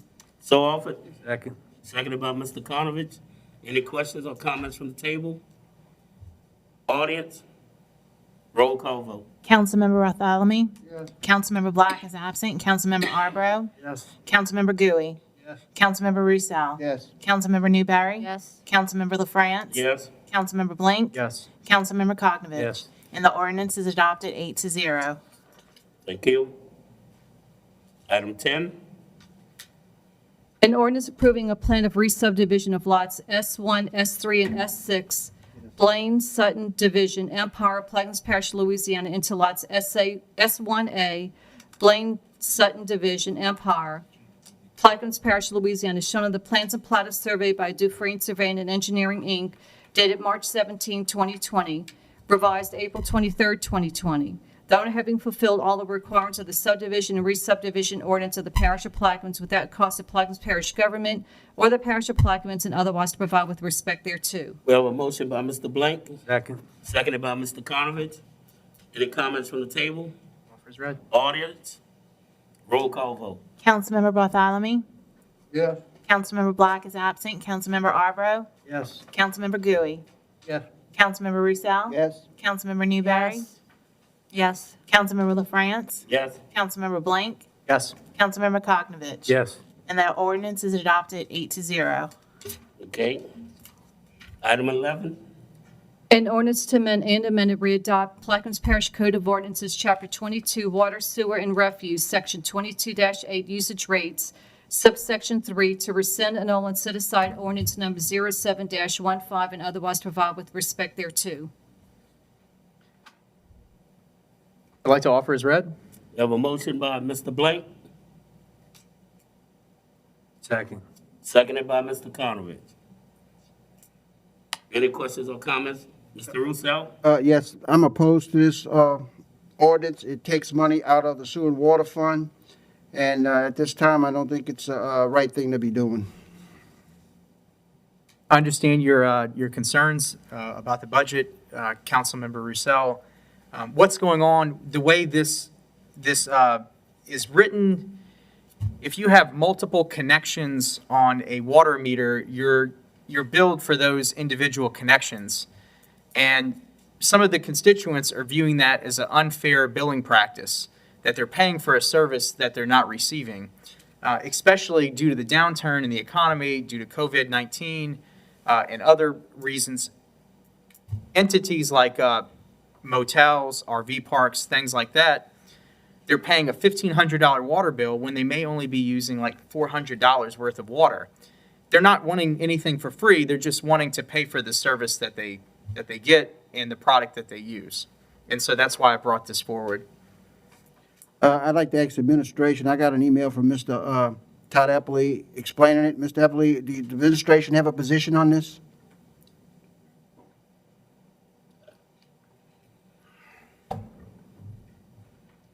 Yes, sir. So I sent an example in the director's update that I sent yesterday. Basically, it breaks down and we have 9,400 meters. We have 10,500 connections. The difference is the 1,077. So if this passes, that'll take those 1,077 connections out of the equation, which will cost the parish between $300,000 and $400,000 a year. Thank you. So I'm assuming you're not for that. I'm against it. Thank you. President Lapine, do you think that we should, be charging motels that have multiple buildings? For instance, the Empire Inn is a good example. There's 25 individual buildings. Do you think that they should pay per connection or for the water that they actually consume? Again, I'm going to speak what Mr. Eppley said. We're against that. We're against this ordinance here. Okay. What's your wishes, Mr. Blank? We should move forward I'm going to, vote my conscience and represent my constituents. Any questions, comments from the table? Audience? Roll call vote. Councilmember Bartholomew. Abstain. Councilmember Black is absent. Councilmember Arborough. No. Councilmember Gooey. No. Councilmember Roussel. No. Councilmember Newberry. No. Councilmember LaFrance. Abstain. And Councilmember Blink. Yes. Councilmember Koknovich. Abstain. Okay. 1, 4, and 3. And the vote, and the ordinance is failed by a vote of 1 to 4 with 3 abstentions.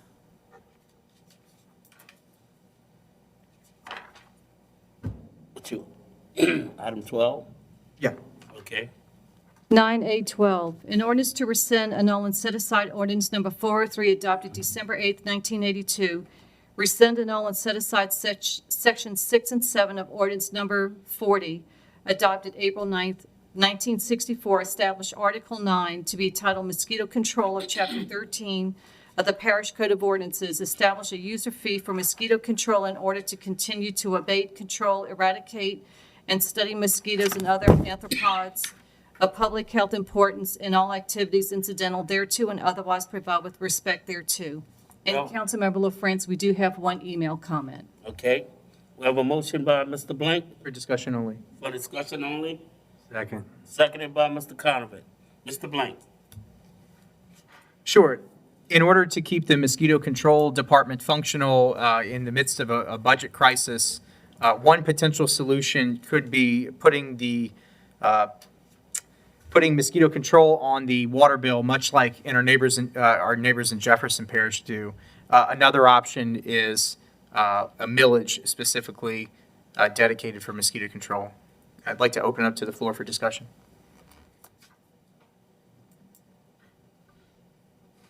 Or if there's no comments, we'll go ahead and read the email. Dr. Goy? Yeah. Richie, I appreciate you bringing this back up, and I think it does warrant discussion. I am in favor of this. We've been through several scenarios, and it was very difficult to come up with anything fair and equitable. Some will say this is not fair and equitable, and I don't think there's a perfect solution for it. And I appreciate you bringing this up, and I'm going to support it. Thank you. We have one email from Mr. Chris Mr. Schultz, Roussel? received Thursday, May 28th at 9:13 a.m. He lives at 411 Moncla Avenue in Belle Chase.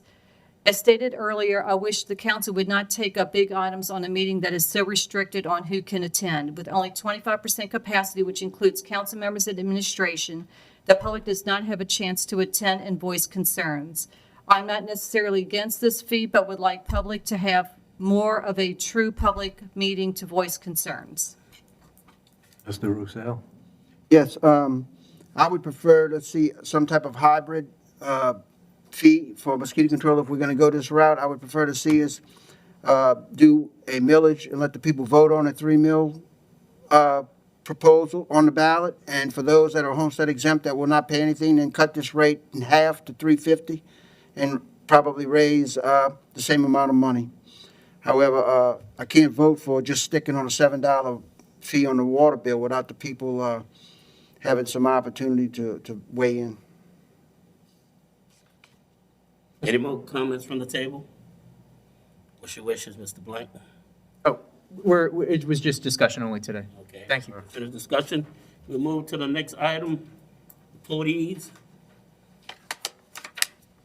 9D, an ordinance directing the termination of the cooperative endeavor agreement by and between Plaquemines Parish Government and Port East Fishing Refuge, Inc., and otherwise to provide with respect thereto. Mr. I'd like to Blank. offer for discussion We have on, a motion by Mr. Bartholomew, Second. seconded by Mr. Conovich. Mr. Bartholomew. yes, I think the nonprofit need to come up with a plan of action, ASP, because we need to move in the direction where this thing has to be straight, get it over with once and for all.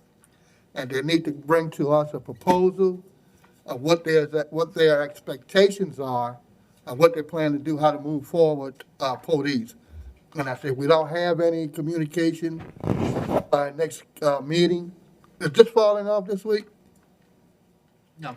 No. Okay, I'll ask for the question to dissolve it. And Mr. Burris, I think you can make the contact with the nonprofit group and let them know that they need to come up with some kind of plan or send us something to say what their intentions are, what direction they're willing to move in, and to help us resolve this problem we're having with police. That's the only comment I have. Mr. Russo? Yeah, Mr. Chairman, along those lines, if we don't get a response from the nonprofit group, like Mr. Bartholomew says, I would ask that you prepare a resolution along your legal advice previously to be introduced at the next meeting to rescind the original arrangement. That way we will be able to not have an existing entity out there and still have the issue.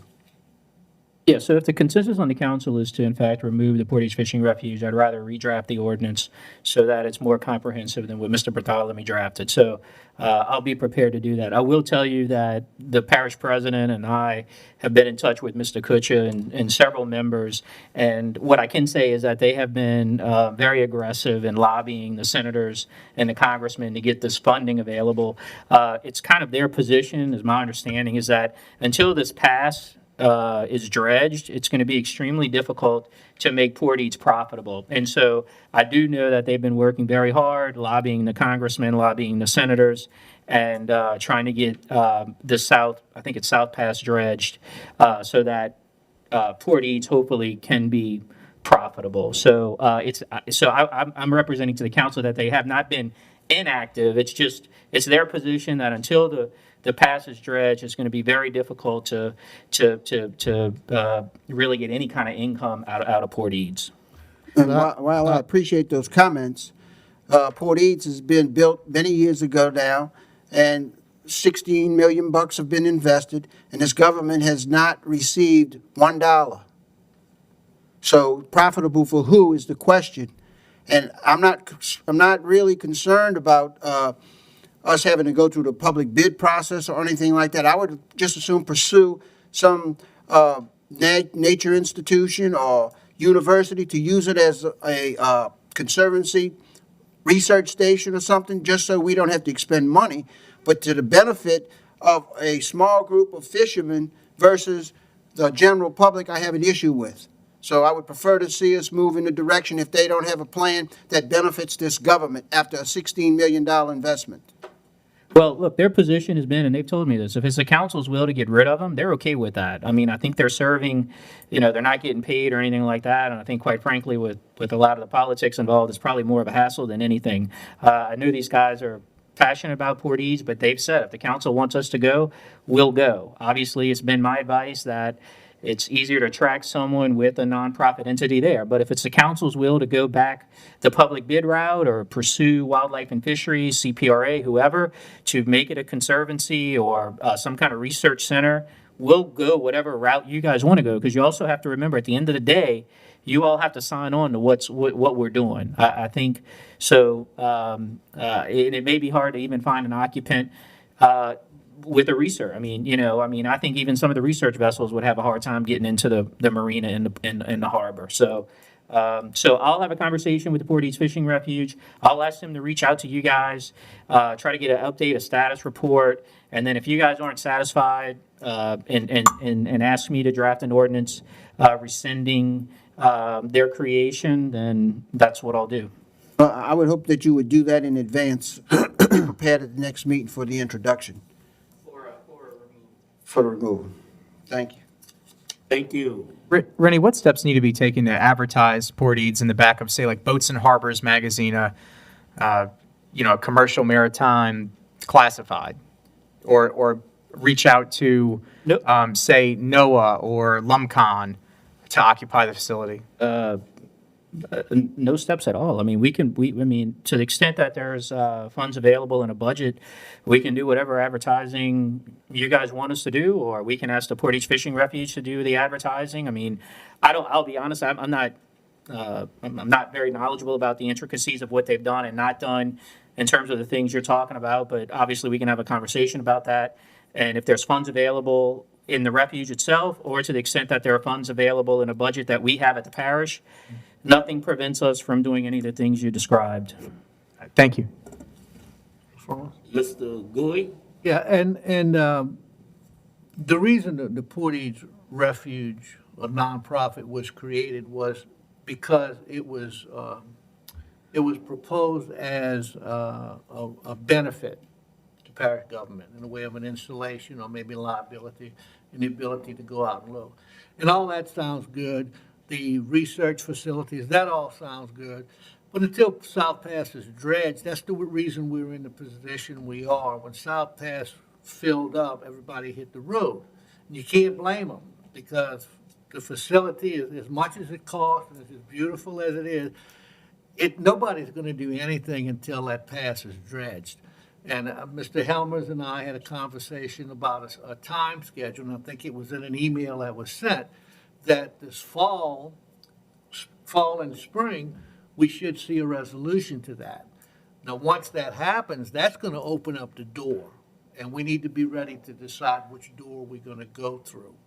So I really do encourage to have the refuge people come in and give us their side of the equation. Anything you can give us. I think you were there when the nonprofit was formed, as to why that was done. And if John could give us any information as to dates that we can expect the path to be dredged, it would inform us better, and we could make a better decision on which direction to take.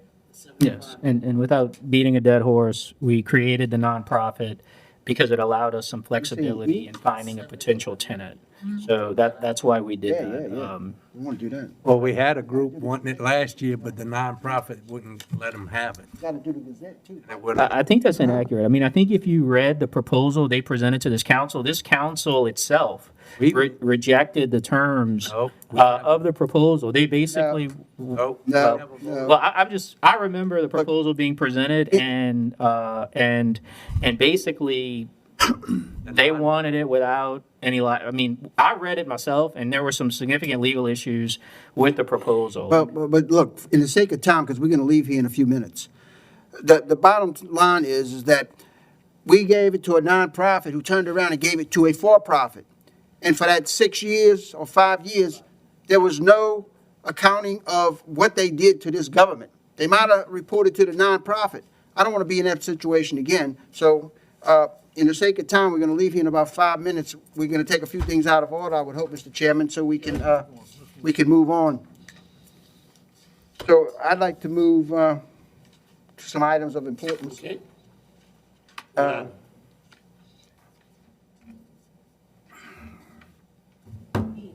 E? E. The administration has asked for E, F, and G to be deferred. Good with that? Why would we be deferring E when we already agreed that we would reduce the numbers? We have the substitute and ready to go with 75 million and We'll move with E with the changes. with the changes.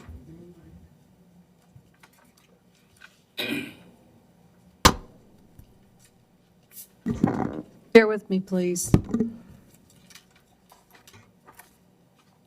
A resolution giving preliminary approval to the issuance of not to exceed $75 million aggregate principal. It was originally $100 million, and it was changed to $75 million aggregate principal amount of revenue refunding bonds of the Parish of Plaquemine, State of Louisiana, for the purpose of refinancing outstanding debt of the issuer, providing certain terms of said bonds, making application to the State Bond Commission for approval of said bonds, and providing for other matters in connection therewith. So offered. I'll second it. Seconded by Mr. Roussel. Just a brief comment that we're rushing through this, but what this does takes the existing debt and no more than the existing debt, refinances at a lower rate and for less time, that we don't cost us any money and it saves us whatever the end result will be, but it'll save money or we won't do it in the final end, correct? Okay. Any comments from the table? Audience? Roll call vote. Councilmember Bartholomew? Yes. Councilmember Black is absent. Councilmember Arborough? Yes. Councilmember Gui? Yes. Councilmember Roussel? Yes. Councilmember Newberry? Yes. Councilmember LaFrance? Yes. Councilmember Blink? Yes. Councilmember Koknovich? Yes. And the resolution is adopted by a vote of 8-0 with Councilmember Black absent. Alexander? You're gonna defer F and G, or withdraw F and defer G? We did H, I, J, and K. John left for L. We moved.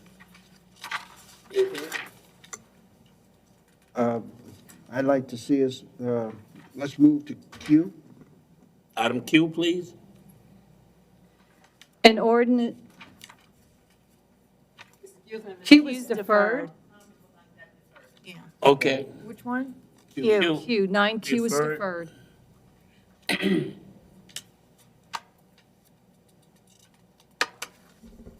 know we got U as a deadline by June the 1st. We need to move on June. move with S with Hillcourt. S?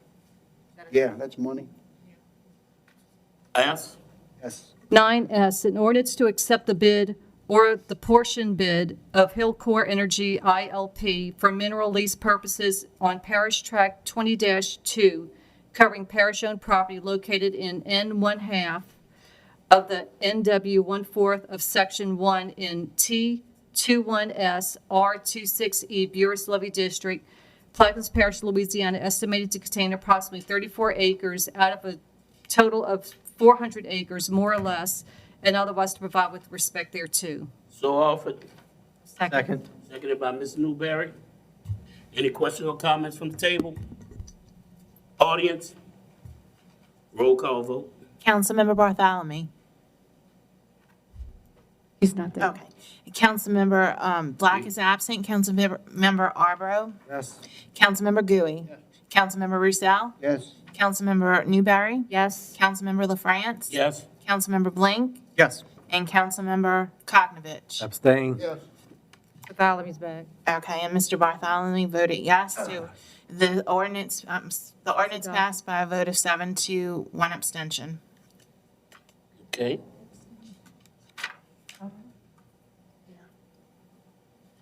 And then I just want to remind y'all that we have to do the suspension also. U, let's move on.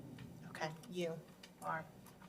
But T. U, a Can you resolution hold? authorizing the parish president on behalf of the Plaquemines Parish government to name and accept a proposal of the Plaquemines Gazette as the official journal for the Plaquemines Parish Council and all other political subdivisions and districts situated therein, of which the Plaquemines Parish Council is the governing authority.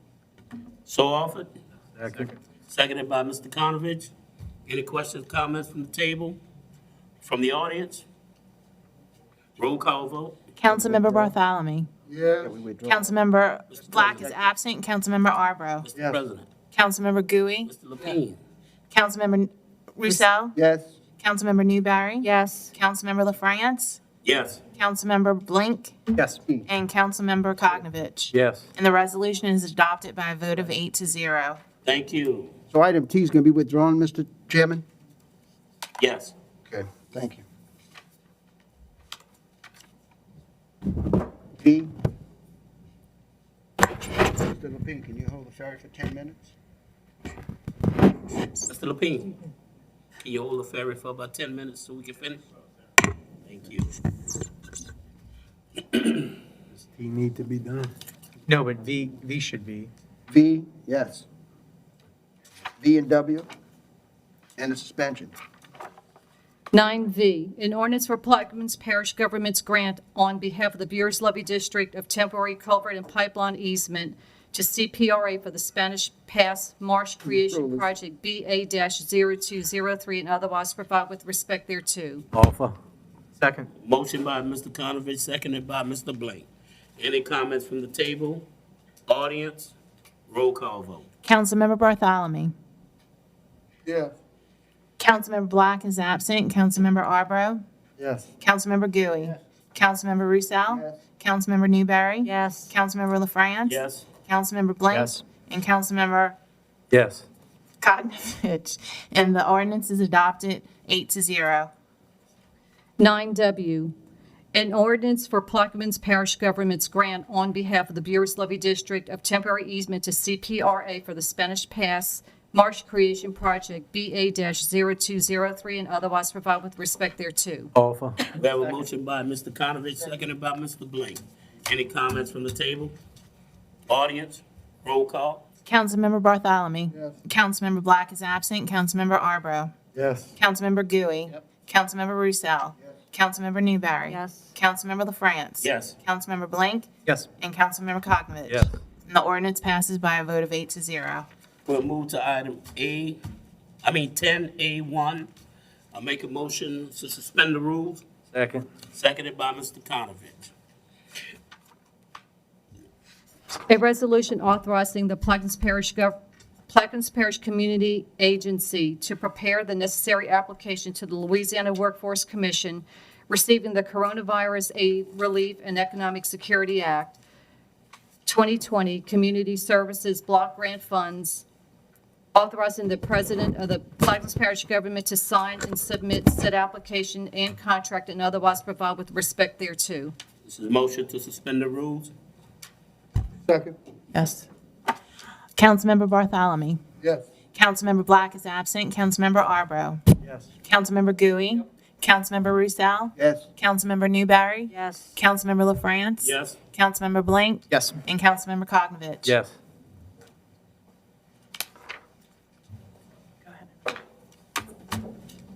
A resolution authorizing the Plaquemines Parish Community Agency to prepare the necessary application to the Louisiana Workforce Commission receiving the Coronavirus Aid, Relief, and Economic Security Act 2020 Community Services Block Grant Funds, authorizing the President of the Plaquemines Parish Government to sign and submit said application and contract and otherwise to provide with respect thereto. So offered, Second. seconded by Mr. Conovich. Roll call vote. Councilmember Bartholomew? Yes. Councilmember Black is absent. Councilmember Arbro? Yes. Councilmember Gooey? Yes. Councilmember Roussel? Yes. Councilmember Newberry? Yes. Councilmember LaFrance? Yes. Councilmember Blank? Yes. Yes. Councilmember Koknovich? Yes. And the resolution is adopted by a vote of 8-0. Chairman, I'd like to move the approval of the minutes. Number 11, approval of the minutes from the May 14, 2020 meeting. Offer. Got a motion by Mr. Conovich, seconded by Mr. Blank. Roll call vote. Councilmember Bartholomew. Yes. Councilmember Black is absent. Councilmember Arbro. Yes. Councilmember Gooey. Yes. Councilmember Roussel. Yes. Councilmember Newberry. Yes. Councilmember LaFrance. Yes. Councilmember Blank. Yes. Councilmember Koknovich. Yes. And the minutes are adopted by a vote of 8-0. Motion. Can we, adjourn. hold on, can we move to item M? M. That's gonna be some discussion there. An ordinance to amend the 5-year capital improvements plan for the U.S. Coast Guard inspection, Marine Vessel Point Lahash project, and otherwise provide with respect thereto. Offer. We have a motion by Mr. Bartholomew, seconded by Mr. Conovich. Mr. Bartholomew.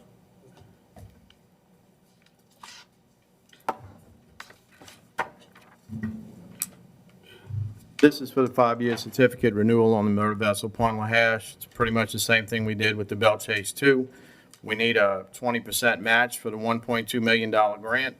Our 20% match is $240,000. We propose taking that out of the ferry's budget. We have money in the budget for fuel. We can take that out because we've got a grant in place to replace that money in the budget. So it's not any additional money coming out of a fund balance from the parish. And how much is the grant? 1.2 million. Does that take away from the ramps? No, sir, it doesn't. This is grant money that we would lose if we didn't encumber it this year anyway. What was the total bill for the Bell Chase 2, that Coast Guard, that shipyard visit for the 5-year? It's not done yet, but it's going to be around 1.2 million. All right, thank you.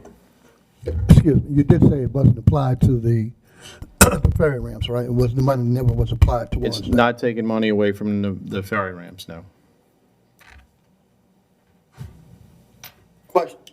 Nobody have? Any more comments from the table? Audience, roll call vote. Councilmember Bartholomew. Yes. Councilmember Black is absent. Councilmember Arbro. Yes. Councilmember Gooey. Yep. Councilmember Roussel. Yes. Councilmember Newberry. Yes. Councilmember LaFrance. Yes. Councilmember Blank. Yes. Councilmember Cognovich. Yes. And the ordinance is adopted by a vote of 8-0. Thank you. Motion to adjourn, Motion. seconded by Ms. Newberry. Roll call vote? Yes. Councilmember Bartholomew. Councilmember Black is absent. Councilmember Arborough. I would just, at this time, urge my council members to please consider moving that meeting back to 1 o'clock, because yet again, here we are rushing through a meeting, not doing the public what we should be doing in due process because of the late start, but yeah. Councilmember Gui. Yep. Councilmember Roussel. Councilmember Newberry. Yes. Councilmember LaFrance. Yes. Councilmember Blink. Yes. Councilmember Cognovich. Yes. Thank you. And I just wanted to tell everyone that any item not addressed here today has been deferred until the next agenda. Thank you. Thank you. We have adjournment at 7:28 PM.